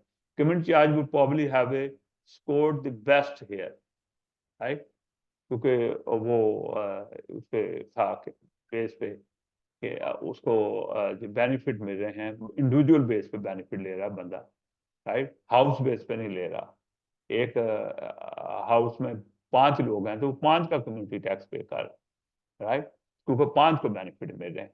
तो ये एग्जांपल दिया, कौंसल वुड not tax बिना से as likely that those pay the most band H property के occupier जो हैं have need of the fewest council service। जो हाई प्रॉपर्टी जो एलीट हैं वो टैक्स तो ज्यादा दे रहे हैं लेकिन उनको बेनिफिट तो उतना खास नहीं मिलता, रोड्स हैं, चीजें हैं, वो तो सब वाली हैं, राइट। तो सर, और दूसरा ये सिंपल होना चाहिए, एडमिनिस्ट्रेशन कॉस्ट लो आनी चाहिए, ये एक और इसकी क्वालिटी करेक्टरिस्टिक्स होना चाहिए, ठीक है, सिंपल और वो होना चाहिए, ठीक है। कम्युनिटी चार्ज जो है वो वर्स्ट था क्योंकि उस पर बहुत ज्यादा कॉस्ट आ रही थी, कॉम्प्लेक्स था, लोगों को ट्रेस करना, ये करना, जबकि जो दूसरे सोशल टैक्स है, जो काउंसिल टैक्स रेट्स हैं, उसके अंदर जो है वो सिंपलिसिटी है और लो एडमिनिस्ट्रेशन कॉस्ट है और सर्टेनिटी है, how much you will raise, कितनी आपको उसके अंदर वेरिएशन होने का चांस है, जिसमें कम हो तो आप सुकून से ईयर टू ईयर प्लान कर सकते हैं कितनी चेंज आनी है। और ये, और दूसरा ये है कि ब्रेड्स, हम कहते हैं हमारे यहाँ बेस कम है, breads of the tax base, यानी उसके नंबर ऑफ टैक्स पेयर कितने हैं और टाइप ऑफ टैक्स कितने हैं, ये ज्यादा हो तो हम कहते हैं कि ब्रॉड बेस है। अगर एक सिंपल टैक्स है, जैसे हम पाकिस्तान में बात कर रहे हैं तो हमें नंबर्स के पॉइंट ऑफ व्यू से हम इशू की बात कर रहे हैं, नंबर ऑफ टैक्सेस का प्रॉब्लम नहीं हम कह रहे, नंबर ऑफ टैक्सेस तो बहुत ज्यादा है हमारे पास, लेकिन बिजली पे भी है और टेलीफोन पे भी है और उसके यूज के ऊपर आपका है, लेकिन number of people who falls under that, और खासकर हम इनकम टैक्स की जब बात करते हैं तो we have a less number of people there, तो इसलिए ब्रॉड बेस जो है ना वो से मोर रेजिलियंस आती है कलेक्टिंग बॉडी के पास अगर ब्रॉड है तो। जो ब्रॉडेस्ट था वो कम्युनिटी चार्ज था, हर एक पे एप्लीकेबल था, ठीक है। तो जबकि ये कौंसल टैक्स वो जो है ये लेस ब्रॉड बेस्ड है क्योंकि प्रॉपर्टीज पे बेस है, पॉपुलेशन पे बेस नहीं है, तो these are the point। Difficulty to vision होनी चाहिए, देखो उसे बाईपास ना किया जा सकता हो। ब्यांसी उसके अंदर होनी चाहिए, ब्यांसी का मतलब है जो इकोनॉमिक चेंजेस आती हैं उससे ये reflect respond relatively quickly to the change in the local economy, तो वो हाँ। तो ये जो रिलेशनशिप है और बर्थ है दोनों move together, right, go hand in hand. तो local taxes do not score very well on buoyancy as the building more property will take a while, time लगता है, अगर किसी एरिया में खुशहाली आ भी जाए तो प्रॉपर्टी टैक्स तो प्रॉपर्टी बनने में टाइम लगेगा, फिर वो जो रिफ्लेक्ट करेगा जो ग्रोथ है या प्रॉस्पेरिटी है उसको रिफ्लेक्ट करने में। Community charge would have scored better here as the people moving to area would have a liable to pay immediately. अगर पॉपुलेशन बढ़ेगी वहां जाहिर है हर चीज बढ़ेगी तो वो उसके रिजल्ट में टैक्स भी अकॉर्डिंगली आ जाएगा। तो ट्रांसपेरेंसी होनी चाहिए, जो पे कर रहे हैं दे कैन क्लियरली सी के relationship of what they are paying what they are getting, it should be there, right, how it's being spent, so that's transparency. तो ये जो है स्पेसिफिक जो सर्विस वाले टैक्स हैं उनमें तो आप रिलेशनशिप कर लेने के, जनरल में मुश्किल होगा। तो जैसे इनकम टैक्स है which is harder to account for where the proceed has been spent, ठीक है, वहां मसला। लेकिन ये लोकल कौंसिल वाले टैक्स में तो आपको पता चल जाता है ना कि कहाँ कहाँ सर्विस दी गई है, कौंसिलदार अपने अकाउंट से इशू करती है, आपको अंदाजा हो जाता है कि कहाँ। लेकिन नेशनल टैक्स में जैसे इनकम टैक्स है कहाँ स्पेंड हुआ है और उसकी ट्रांसपेरेंसी लोगों को पेयर्स को नजर नहीं आती, इसलिए अक्सर क्वेश्चन होता है जी व्हाट्स द बेनिफिट देयर। ये हम बात कर रहे हैं मैं इसलिए चाह रहा हूँ कि हमारे पास इस वक्त मेरे पास 40 मिनट है आपसे बात करने के और मुझे तकरीबन 20 स्लाइड इसकी डील करनी है क्योंकि I am really taking while taking time in explaining, ठीक है। तो इसलिए हालांकि मुझे ही बोलना पड़ रहा है तो मैं I think you will bear with me कोई इसमें कंटिन्यूटी में। Thank you sir. सर एक हाँ अगला अगला टॉपिक स्टार्ट हो रहा है, अगर पिछले टॉपिक से एक क्लोजिंग आपकी गाइडेंस आ जाए अगर जी allow हो। जी जी जी। सर उसमें हमने सर आपने वो काउंसिल टैक्स की थोड़ी सी कैलकुलेशन बताई थी, वो ऐड सब्ट्रैक्ट करके, तो सर ये जी। भी कोई न्यूमेरिकल टाइप है सर जो एक्सपेक्टेड है कि एग्जाम में आ जाए, जो अब आपने नहीं सर। नहीं अच्छा। नहीं, वो आपको ये इस तरह होता है कि सर उसमें हमने कुछ फैक्टर बताए थे आपको, जो थे तो ये। ये वाला सर, हाँ बिल्कुल सर, यही वाला हाँ ये वाले सर। तो ये फैक्टर बताए थे, इसका स्टार्ट होता है आपको बजट चाहिए कितना। सर इसमें उन रिसोर्सेज जैसे ग्रांट से आ गया पैसा, वो निकल गया। अब आपका बिजनेस रेट, ये सारे बिजनेस रेट से रिलेटेड हैं, ये सारे, सर ये बिजनेस रेट से रिलेटेड है। वही टॉप अप, बेस लाइन्स और टैरिफ और जो बातें हमने की, क्योंकि यहाँ टॉप अप आएगा वहाँ टैरिफ नहीं आएगा। ठीक है, तो सर लेवी भी नहीं आएगी, लेवी भी उधर आती है जहाँ टैरिफ होता है, ये आपको बता दिया गया है। तो ये रिलेशनशिप आप सब जान रहे हैं, ठीक है। तो ये आपने ये रिटेन कर लिया उन्होंने। ओके, अब उसके बाद उन्होंने इतनी जो है वो अपने उससे लेके आए हैं जो रिजर्व थे, जो जो पहले के पड़े हुए हैं। उन्होंने कहा कि यार पहले काफी पैसे हैं, तो वाई टू रेज, तो उन्होंने इससे रिडक्शन दे दी। हो सकता है वो नील करें, इसको ना लें। तो हमें अंदाजा हुआ कि हमें कितना कलेक्ट करना है कौंसल टैक्स से, यानी जनरल प्रॉपर्टी से, रेजिडेंशियल प्रॉपर्टी से। ये आपको बताया कि किस तरह वर्क होता है इसको।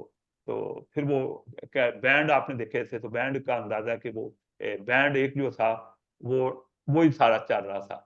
बसन 6/9, डी पे 9/9 बन रहा था, आगे जाके एच में 18/9 बन रहा था। तो उन्होंने 9D का बनता है, तो उन्होंने एक कॉमन बेस लेके इसकी कैलकुलेशन पार्ट, राइट। फिर आगे मैंने आपको बताया कि यार ये है कुछ डिस्काउंट भी हैं, कुछ ये है आपका कलेक्शन शॉर्टफॉल होगी, कुछ प्रॉपर्टी ट्रेस नहीं होगी, राइट, उनके नंबर ट्रेस नहीं होंगे। तो उसके रिजल्ट में आपने कलेक्ट ये करना है, तो कितने की बिल भेजें कि इतना कलेक्ट हो जाए। तो ये समथिंग जस्ट, तो maybe you have to discuss somewhere, जब ये चीजें कोई इस तरह की होती हैं कि कितना कौन सा, तो आपको पता है कि ये चीजें इम्पैक्ट करती हैं उसकी कैलकुलेशन। उस तरह की कैलकुलेशन ओके सर, नहीं तो है। सर डिस्कशन, सर हम्म डिस्कशन बेस्ड ही हो सकता है सर, क्योंकि वैसे मैं हम्म। कोई। सर ये discussion discussion okay discussion. Sir, thank you sir.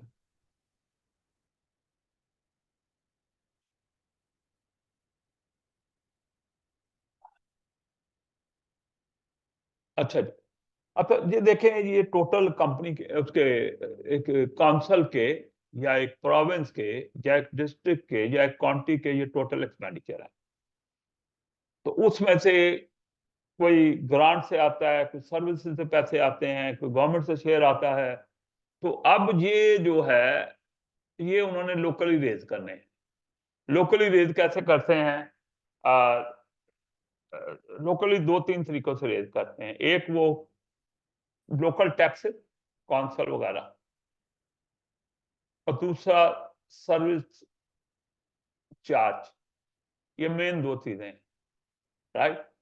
ये लोकली रेज करने, कोई ग्रांट तो ऊपर से आ जानी, गवर्नमेंट का शेयर भी ऊपर से आ जाना है। तो ये आप कह रहे हैं कि किस हद तक अगर वो जो ऊपर से पैसे आने उसमें श्रिंकेज आए तो आप पे क्या इम्पैक्ट आएगा।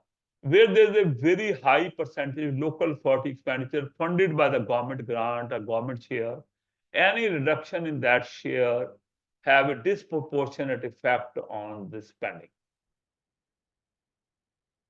Where the ratio of funding provided by central government to provided from the local source is, for example, 4:1, government 4 दे रही है, आप लोकली 1 रेज करते हैं। This mean the 5% reduction in the government grant create a funding gap of 20%। Increase in other source करना पड़ेगा ताकि आप अपने टारगेट एक्सपेंस मीट कर सके। मे बी कौंसल टैक्स उतना बढ़ाना पड़ेगा, उसको भी आपको पता रेफरेंडम है, दूसरी लिमिटेशन है to make up that difference. अभी मैं एग्जांपल न्यूमेरिक देता हूँ आपको, हो सकता है कि वहां आपको कैलकुलेट करके उस फिगर के लिए डिस्कशन करनी पड़े। Disproportionate impact, this disproportionate impact on reduction of government grant is called the gearing effect। ये मैं शुरू में जब स्लाइड दी, अब इसकी बात करते हैं, ठीक है।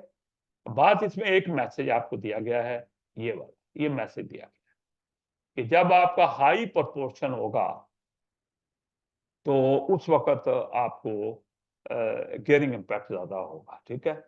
तो रेशियो ऑफ हाई प्रोपोर्शन, ये high proportion, very high percent. तो अब आप देखिएगा, ये देखिए, ये एक काउंसिल है ये, जिसको 60% ग्रांट आता है ग्रांट से, और 40% उसको आता है टैक्सेशन से करते हैं। तो ग्रांट का प्रोपोर्शन हाई है, ठीक है, आप देख सकते हैं ग्रांट का प्रोपोर्शन हायर है, और नीचे वाले में लोअर है, ये भी देख लें, इसमें लोअर है, ठीक है। तो अगर उसकी 2% रिडक्शन आ जाए गवर्नमेंट की ग्रांट में, तो उसकी 2% रिडक्शन अगर देंगे हम, तो रिडक्शन हो जाएगी अमाउंट टर्म में इतनी, उसकी कलेक्शन होगी इतनी गवर्नमेंट ग्रांट से। तो 100 रखने के लिए अपनी स्पेंडिंग को उसे 1.2 मिलियन का इधर इजाफा करना पड़ेगा, 1.2 मिलियन का, ताकि वो 41।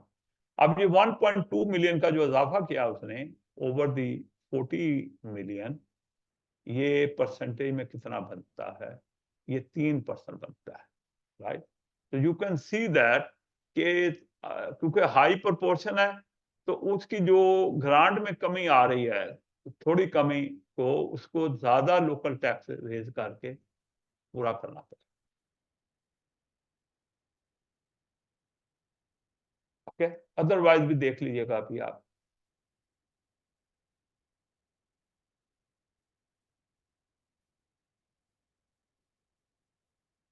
अच्छा, अब इसमें 2% की अगर कमी आती है इस वाले केस में, तो उसकी रिडक्शन होती है 4.4 मिलियन की रिडक्शन आती है।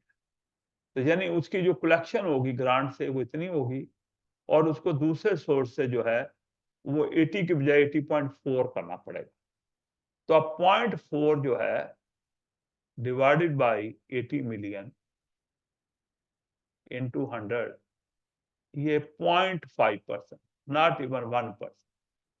तो ये गियरिंग इफेक्ट्स है, राइट। तो इधर जहां हाई प्रोपोर्शन था, उसे ज्यादा टैक्स रेज करने हैं आप, ज्यादा परसेंटेज से। जहां लो प्रोपोर्शन था, उसे उतना चैलेंज नहीं है, उसे लो परसेंटेज से वो सोर्स लेके आना, ठीक है। अच्छा, अब अगर 20% रिडक्शन आ जाए ग्रांट में, ये प्रोपोर्शन है, high proportion, high proportion, 20% reduction आ जाए, तो उसकी 12 मिलियन कम हो जाएगी, और उसको ये मिलेगा। और स्पेंडिंग को सेम रखना है अगर उसने, तो उसे 52 मिलियन रेज करना पड़ेगा उधर से। तो उसकी जो चेंज आएगी, वो चेंज उसकी आएगी 12 मिलियन की, 12 मिलियन। अब ये 12 मिलियन डिवाइडेड बाय 40 मिलियन, उसको 30% जो है अपनी टैक्सेशन के ऊपर इंक्रीज लानी पड़ेगी, अगर वो सेम स्पेंडिंग रखना चाहते हैं, ओके, वरना वो इफेक्ट आएगा, राइट। तो इसी तरह मैं बात आगे ये कर रहा हूं कि अगर कैप हो कि लोकल टैक्स की लिमिट जो है 3% ज्यादा इंक्रीज नहीं हो सकती, फिर क्या होगा। इधर तो उन्होंने कहा कि 30% इंक्रीज कर लो, भाई 30% इंक्रीज करने की तो क्या पावर है, जी नहीं है। गवर्नमेंट ने रेफरेंडम और ये रिस्ट्रिक्शन लगाई है, तो आप 3% मैक्सिमम कर सकते हो लोकल टैक्स को रेज अगर करना है। लेट्स से अगले पेज पे जा रहा हूं, ये देखें, ये बड़ी वो एग्जांपल है। हाई, अगर 20% रिडक्शन आए उसके अंदर, तो उसका 12 मिलियन ड्रॉप हो जाता है, उसकी स्पेंडिंग ये आती है। और टैक्स अगर मैक्सिमम 3% चेंज हो सकते हैं, तो उसने 3% चेंज किए, उसमें 1.2 मिलियन का इजाफा हुआ, यानी उसको 41.2 मिलियन जहां मिल गए, ठीक है। अब उसकी इन दोनों को टोटल किया, तो उसकी जो स्पेंडिंग है 100 से कम होकर ये हो गई, तो 100 मिलियन और ये करें तो कितने परसेंट उसकी स्पेंडिंग ड्रॉप हो जाएगी, ये ड्रॉप हो जाएगी। उसे ऑस्टेरिटी मेजर लाने पड़ेंगे, टैक्स तो उसने जितना मैक्सिमम कर सकते थे कर लिया, वो 3% की लिमिट थी, तो अब उसका बजट आउट हो जाएगा, ये करने के लिए उसे कट लगाने पड़ेंगे, ओके। और दूसरी कौंसल बी की एग्जांपल देख लें कि उसकी 20, यहाँ लो प्रोपोर्शन है, लो प्रोपोर्शन। अब 20% जहां ड्रॉप होती है ग्रांट, 4 मिलियन ड्रॉप होगी और 16 रह जाएगी। और अगर 3% वो टैक्स इंक्रीज कर सकते हैं तो 80 का 3% इंक्रीज करेंगे 2.4 मिलियन हो जाएगा और रेज हो जाएगा 80। इन दोनों का जब हम टोटल करते हैं तो 90। तो कट बहुत आसान है, इतना छोटा सा कट ऑस्टेरिटी मेजर से इसको मीट किया जा सकता है, इसको नहीं किया जा सकता, डबल डिजिट। तो ये है केयरिंग इफेक्ट। लिहाजा जो भी प्रोपोर्शन है उसको लेके जितने परसेंट रिडक्शन आ रही हो ग्रांट में उसका इम्पैक्ट वर्कआउट करें और फिर देख लें कि आप टैक्स रेज कितना करना पड़ेगा, पिछले बार कितना कर सकते हैं उसको सामने ले लें तो आपको पता चल जाएगा कि आपकी स्पेंडिंग के ऊपर क्या इम्पैक्ट इसका जाएगा। ओके, ममता अली साहब आप ही बोल रहे हैं तो आप ही से पूछ लेता हूँ, ठीक है? सर मैं तो देख रहा हूँ सर। ठीक है, इसको जरा मैंने एक्सप्लेन कर दिया, देख लीजिएगा। Sir gearing effect on local taxation जो अभी जो बात किया है, whenever sub-national is funded by national government, वो ग्रांट हो या शेयर हो, there will be gearing effect. The extent of the effect depend on the proportion of national government contribution. Higher the proportion means the bigger effect. If the national government funding is 80% of the spend, the gearing would be this 4:1. 80% government से आ रहा है, 20 इस पे आप workout कर लेंगे तो 5% reduction national fund mean 20% increase in the local tax. अब ये अलग बात है कि इतना हो सकती है इंक्रीज कि नहीं हो सकती। Other source of income usually constant, यानी वो उनको बढ़ाया नहीं जा सकता। जैसे मैंने कहा 3% अगर mean either raising the council tax और कटिंग द स्पेंडिंग। तो जैसे रेज सिर्फ थोड़ा कर सकते हैं, बाकी स्पेंडिंग कट करनी पड़ेगी। जैसे आपने एग्जांपल में, if raising tax constant by referendum then spending must be cut. जैसे मैंने वहां पे 3% कहा कि 3% ऊपर रेफरेंडम में मैक्सिमम 3% ओके हुआ है या होने का चांस है, तो बाकी तो फिर कट लगाने पड़ेंगे। एक केस में आपने देखा था बहुत थोड़ा कट लगता है जहां गवर्नमेंट से बहुत कम पैसे आते हैं, या गवर्नमेंट से ज्यादा हाई प्रोपोर्शन आता है, वहां बहुत ज्यादा ऑस्टेरिटी मेजर्स लेने की जरूरत है।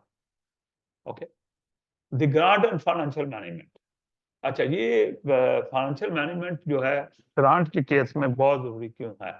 Management grant funding essential to alignment of resources with the service level. Role of CFO is very important कि वो ग्रांट की जो है उस फंडिंग को वो मैनेज करे। दो तरह की ग्रांट होती है, एक जनरल ग्रांट होती है, एक स्पेसिफिक ग्रांट होती है। जनरल ग्रांट आके मिलेगी, वो सारे जो भी उनके अपने प्लान हैं स्पेंडिंग है उसको मीट कर लें। स्पेसिफिक एक खास पर्पज के लिए दी जाती है। Okay, grant from the national government not usually in CFO control, वो तो आ जानी है, सीएफओ अपनी एफिशिएंसी से उसमें कोई चेंज नहीं कर सकता। Specific grant need closure management by the CFO, क्योंकि अदरवाइज सर्विस लेवल इम्पैक्ट हो जाएगा अगर ग्रांट रिफ्यूज हो जाएगी, कट हो जाएगी। So often based on the competitive bid, जो स्पेसिफिक ग्रांट होती है जो open based on the competitive bid होती है कि आपने अपना केस सबमिट करना होता है और कि आप किस तरह ग्रांट मिलेगी तो उसको किस तरह वेलफेयर में यूज करेंगे, पूरा आपने केस बिल्ड करना। तो लिहाजा सीएफओ को ग्रांट मिलने की अपॉर्चुनिटी को भी पता होना चाहिए और उनके रूल का भी पता होना चाहिए ताकि वो अपना केस अकॉर्डिंगली बिल्ड कर सके। he should be aware of and follow the accounting requirement, क्योंकि अकाउंट पर भी करना है। तो अच्छा, ग्रांट जब आपने पढ़ी थी इप्सैस में तो आपको बताया गया था कि ग्रांट आप जब रिकॉग्नाइज कब करते हैं, जब वो गवर्नमेंट से कोलेक्टेबल हो, रिसीवेबल हो और उसकी जो अटैच कंडीशन है they are expected to be met.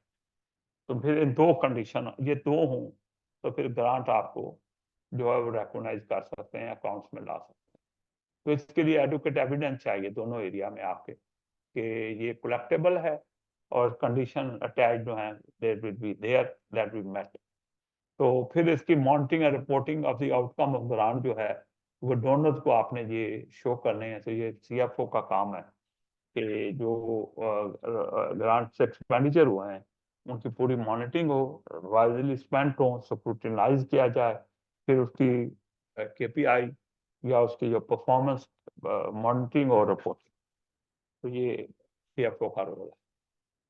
अच्छा, जो इसमें है कि एडिशनल टैक्सेस जो हैं यूके के अंदर, एडिशनल टैक्सेस क्या लगे हैं, इसको सर्विस चार्ज भी लोग कह सकते हैं, लेकिन कुछ लोग इसको सर्विस चार्ज की बजाय शायद कहें कि ये भी टैक्स है।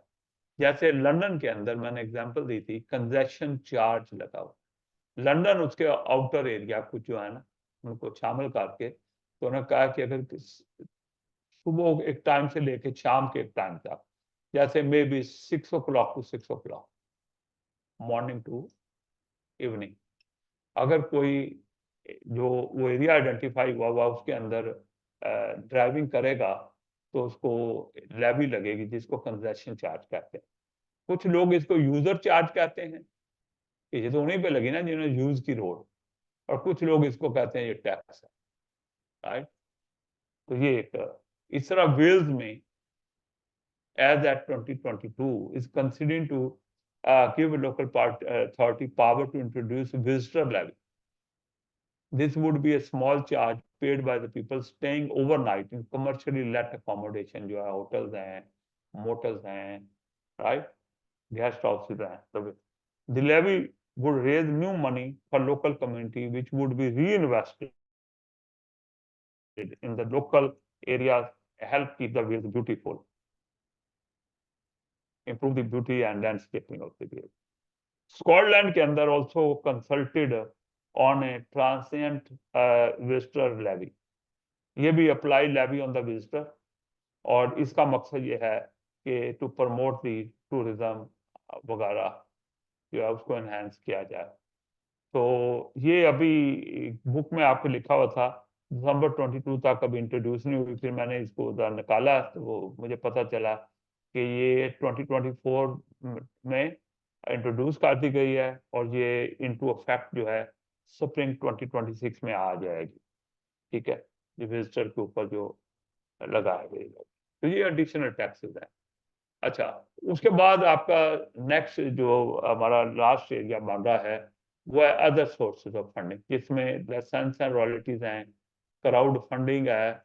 ये क्राउड फंडिंग एक नई चीज आई है कि ये जो है आम जनरल पब्लिक, छोटे छोटे लोग जो हैं वो इन्वेस्ट कर सकें, और वो एक क्राउड फंडिंग है, क्राउड से निकला word crowd funding. Okay, lotteries हैं, बिजनेस इंप्रूवमेंट डिस्ट्रिक्ट हैं, और ये बिजनेस रेट सप्लीमेंट है।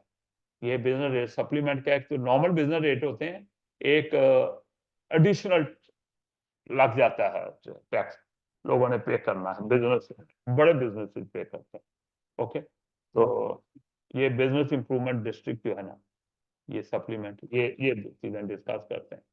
अच्छा, एक रेगुलेटरी लाइसेंस फी ली जाती है, और ये ली जाती है, पर्पज होता है कि कुछ एक्टिविटी को रेगुलेट किया जाए, जैसे बिजनेस लाइसेंसेस इशू हैं, रजिस्ट्रेशन फीस है, ड्रिंक्स के ऊपर चार्जेस हैं जो लोग लिकर वगैरह इस्तेमाल करते हैं, एंटरटेनमेंट लाइसेंसेस इशू किए जाते हैं। पर्पज ये होता है कि पैसे कैसे कालिए चाह के उनको रेगुलेट करने के लिए इंस्पेक्ट करना हो, तो आपके पास फंड हो ताकि आप रेगुलरली इंस्पेक्ट करके वो हैजर्ड को टैकल कर सके। एक इंटेलेक्चुअल प्रॉपर्टीज होती हैं, उसके लाइसेंस और रॉयल्टी उस पर की जाती है, जो गवर्नमेंट की एजेंसियां प्रोवाइड करती हैं। अभी आप देखेंगे कि एक यूनिवर्सिटी ने कुछ औरों के साथ मिलके काम किया, जो हम कल बात करेंगे। तो ये इसमें एक तो ये है कि outright sale of intellectual property to existing company, दूसरा है licensing or assigning intellectual property to other companies in return for fees, और तीसरा ये है कि licensing assigning the IP to a spin out, एक नई कंपनी बना दें, राइट, और वो उसको दे दें, और वो आगे लोगों को यूटिलाइज करें, उनसे फर्दर सर्विस चार्ज ताकि मैनेजेबल हो जाए, लोकल अथॉरिटी को काम ना करना पड़े, एक अलग एंटिटी एसपीवी बना दें, जिस तरह शफाज शरीफ ने 52 कंपनियां बनाई थी। बहुत अच्छा आइडिया था, लेकिन उसमें करप्शन और ये चीजें एक अलग इशू होता है, लेकिन ये मैनेजेबल बनाना, तो उन्होंने ये बात कहा। रॉयल्टीज हैं, फ्रॉम अ वे ऑफ जो creator, investor, intellectual property owners हैं या लैंड ओनर्स हैं, वो मनी अर्न कर सकें from the use of their asset. ये हार्ड एसेट भी हो सकते हैं, ये आपके इंटेलेक्चुअल एसेट भी हो सकते हैं।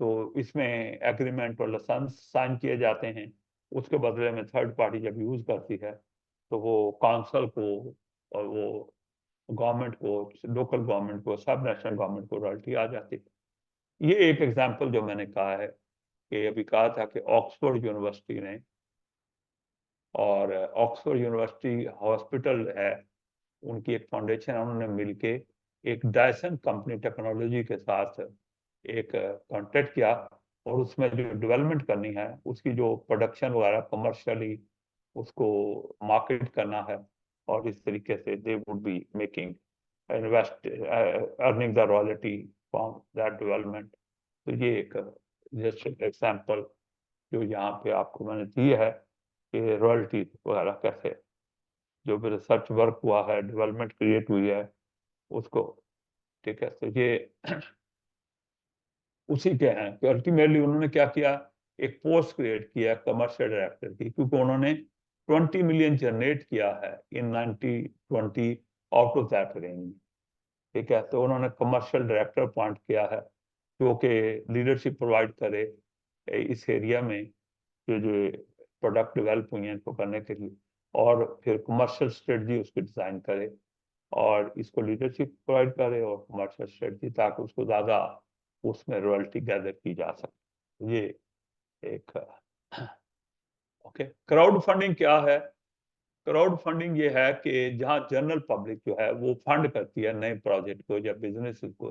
एक कॉर्पोरेट साइड पे बिजनेस की बात होती है, और जहां पब्लिक सेक्टर पे आप ये पब्लिक सेक्टर ऑर्गेनाइजेशन के प्रोजेक्ट की बात करते हैं, राइट। तो ये normally through outline platform collection होती है, इन्वेस्टमेंट होती है, फंड्स को पूल किया जाता है, उन प्रोजेक्ट में इन्वेस्ट किया जाता है, purpose to achieve particular goal, ठीक है। और grown rapidly from experimental level to relatively rare funding tool as a mainstream tool के तौर पे ये आगे है। इसमें फाइनेंस स्टार्टअप किए जाते हैं, चैरिटीज अपने बिजनेस के लिए कलेक्ट करती हैं, कम्युनिटी बैंक से लोन लेने की बजाय कहीं और से, तो इस तरह। तो एक डोनेशन बेस्ड होता है जहाँ आम पब्लिक डोनेशन की तरह पैसे दे देते हैं और चैरिटी जो है अपने ऑब्जेक्टिव को मीट करती है। और इस तरह दूसरा है इक्विटी क्राउड फंडिंग, जिसमें प्रोजेक्ट के अंदर इक्विटी चाहिए होती है। तो छोटी कंपनियां और आम लोग जो है वो जो listed equity crowd funding platform है उन पे इन्वेस्ट करते हैं, जाहिर है उनका सोर्स ऑफ इनकम बनता है, जाहिर है चैरिटी भी या जो अथॉरिटी भी उसे बिजनेस की तरह रन कर रही होती है, तो उसमें से जिन्होंने फंडिंग की होती है उनसे प्रॉफिट शेयर करते हैं। तीसरा है peer to peer crowd funding. इसमें बैंक लोन की तरह, जिस तरह बैंक में जो बोरोर है वो पैसे डालता है और बैंक भी पैसे डालता है, इस तरह। तो इस केस में वो बैंक को बाईपास कर दिया जाता है, वो पैसे जो हैं जिनके पास होते हैं वो इसको दे देते हैं, इस बिजनेस को या इस स्ट्रेटजी को, और वो उससे जो रिटर्न अर्न करते हैं उससे उनको उससे ज्यादा रिटर्न देते हैं, अगर वो बैंक में रखते तो उनको रिटर्न मिलता। और लेकिन इतना भी नहीं ज्यादा देते कि वो, अगर ये खुद बैंक से पैसे लेते तो उनसे महंगा होता, तो वो फिर दोनों पर्पस सर्व हो जाता है। तो this is where you involve public in in financing, this is called crowd. Sir okay, ये जो तीसरी पार्ट है ये तो हमारी जो कमेटियां डलती हैं देसी समय, तो ये लाभ समझ लगी है sir, peer to peer crowd funding, जिसमें हम कमेटी डाल लेते हैं लोग मिलके। पता नहीं वो रेलिवेंट है कि नहीं। नहीं आ गया, आ गया। आपके एग्जांपल ठीक है, ये ठीक है आपके एग्जांपल, ठीक है। तो लेकिन उसके अंदर सिर्फ एक बिजनेस मिसिंग है ना, जी। जिसको जहां मिल रहा है वो बिजनेस करता है, ओ ठीक ये है। ठीक हो गया, ठीक हो वो गया सर। थोड़ा सा डिफरेंस दूसरे एंगल से आ, वो वहां पे पैसे डाल रहे हैं फॉर बिजनेस, वहां पैसे डाल रहे हैं फॉर डिपॉजिट, ये फर्क है। ठीक हो इंटरेस्ट फ्री गया। डिपॉजिट के तौर पे डाल। Thanks. ओके। लॉटरीज हैं, गौर से सुनिएगा, लॉटरी जो है उसके जरिए फंड रेज करने की इजाजत है, की जाती है, और उससे एक्सपेंडिचर इनकर किए जा सकते हैं।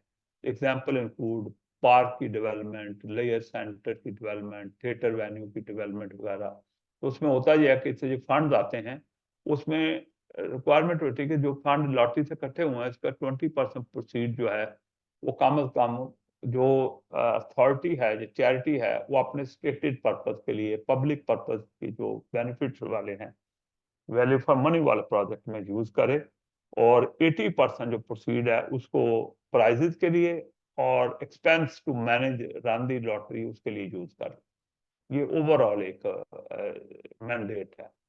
ओके, अब इसके अंदर रहते हुए there is a limit on the size of each lottery, कि कौन कौन सी अथॉरिटी, तो वो है कि maximum value of the ticket जो इशू किए जा सकते हैं सिंगल लॉटरी के लिए वो 5 मिलियन से ज्यादा नहीं किए जा सकते, और पूरे साल के अंदर जो है वो अथॉरिटी 50 मिलियन से ज्यादा की लॉटरीज नहीं ला सकती।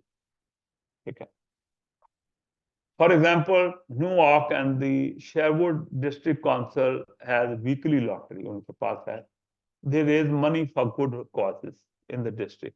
Each ticket is the value £1 and player have a 50 to 1 chance of winning. ये ऐसा डिजाइन किया जाता है कि जिससे में टिकट लिया उसको आप 1 to 50 चांस, 50 to 1 चांस, यानी 1 out of 50 चांस विन करने का, राइट।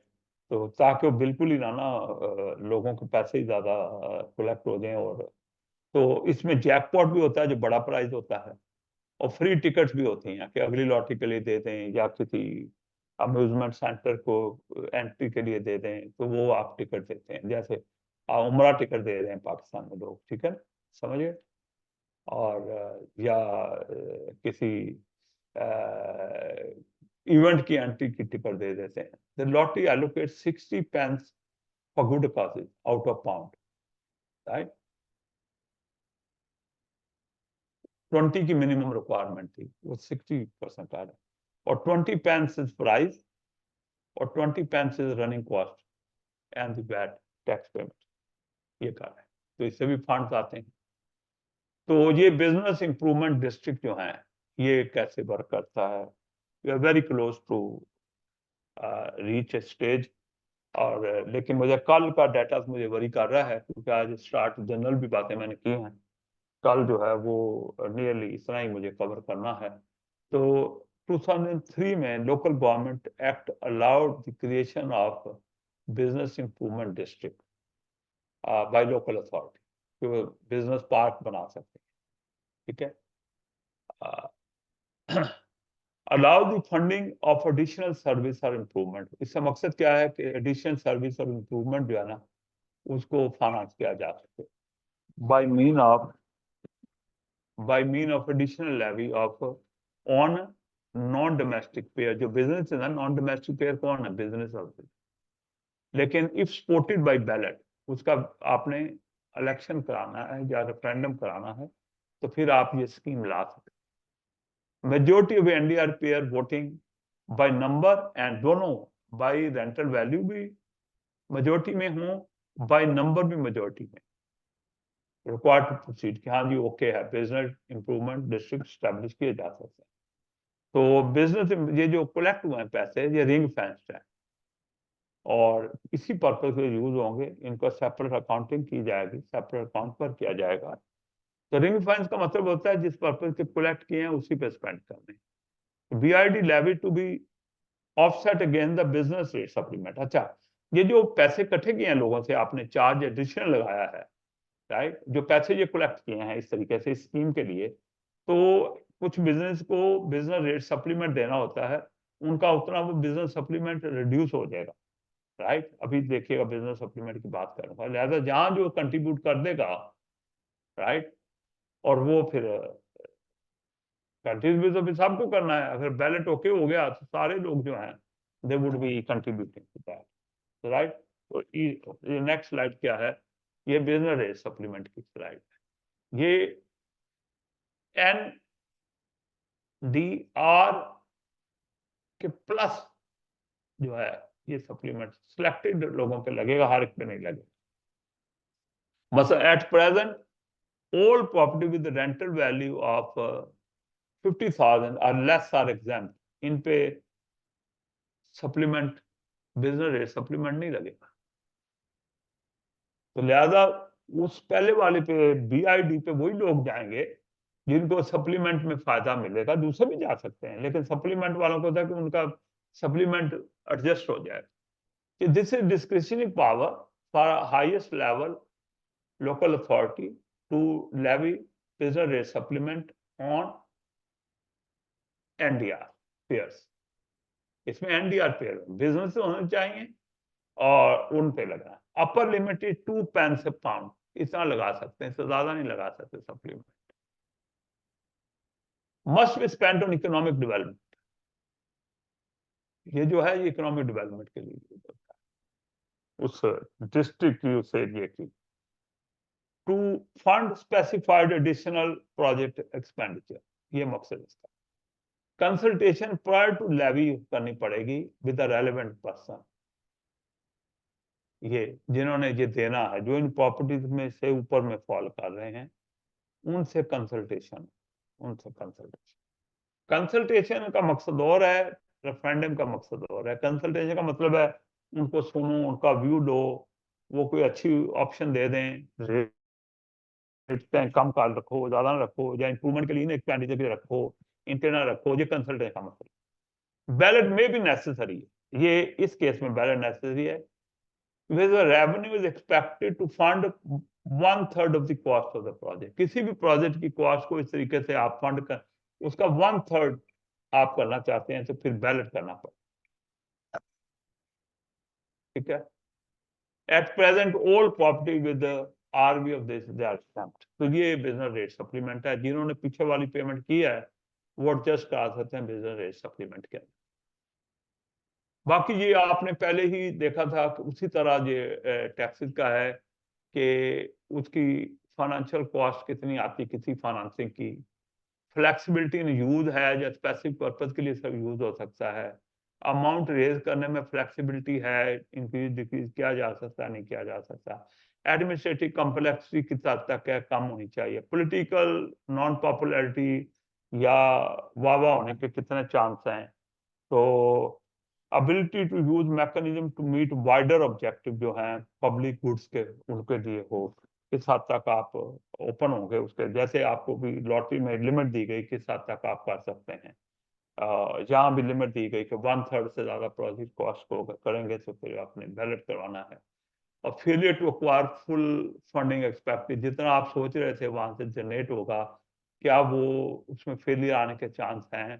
फाइनेंसिंग कॉस्ट जो है, अगर कोई बोरिंग वगैरह पीछे बात हुई थी, उन्होंने की थी, वो बैन नहीं, वो एक्सपेक्टेशन तो एक्सीड तो नहीं करने जा रही। ठीक है। तो क्योंकि इस पूरे चैप्टर में भी आएगी प्राइवेट पब्लिक पार्टनरशिप के अंदर बोरिंग आएगी, तो नॉन फाइनेंसिंग कॉस्ट एक्सपेक्टेशन तो नहीं बढ़ेगी, नॉन फाइनेंसिंग कॉस्ट जो है। और failure to achieve the wider objective, किस हद तक कर सकते हैं, फेल होने के चांस क्या हैं। और लॉस और इम्पेयर्ड यूज ऑफ एसेट, जो एसेट आपका है, जो वो जो इन्वॉल्व हैं सर्विस में, इन चीजों में, उनमें इम्पेयरमेंट कितनी हो सकती है। कल मैं बात करूंगा कि जो बिल्ड ऑपरेट और ट्रांसफर वाले प्रोजेक्ट होते हैं, उसमें कोशिश होती है कि यार वो एसेट जो है, जैसे IPP आप पाकिस्तान में हैं, वो कल बात होगी, मैं IPP का पूरी तरह करने की कल करूंगा, तो वहाँ ये क्राइटेरिया है जिसको हम देखते हैं किस हद तक स्पेंडिंग या फाइनेंसिंग या बोरिंग जो है वो सक्सेसफुल है, किस हद तक ग्रांट वगैरह सक्सेसफुल है। तो ये आपके पॉइंट्स इसके अंदर हैं। तो नेक्स्ट सेशन में हम दो चीजें कवर करेंगे, एक पब्लिक प्राइवेट पार्टनरशिप और दूसरा चार्जिंग दी सर्विसेज। ये हमारा कल का टॉपिक होगा, सर्विस चार्ज जो है ये हम इंशाल्लाह करेंगे। तो please join me in time, ताकि हम कल मैंने उसे मुकम्मल करना है, तो लिहाजा we should be having smooth sailing for that. Okay, तो आज चूंकि मेरा पहला सेशन था, तो आई थॉट कि I should only restrict myself to this. तो हमने 84 स्लाइड की हैं, कल होता था मेरा 90 स्लाइड का प्लान हो। तो this is where we are ending. ठीक है।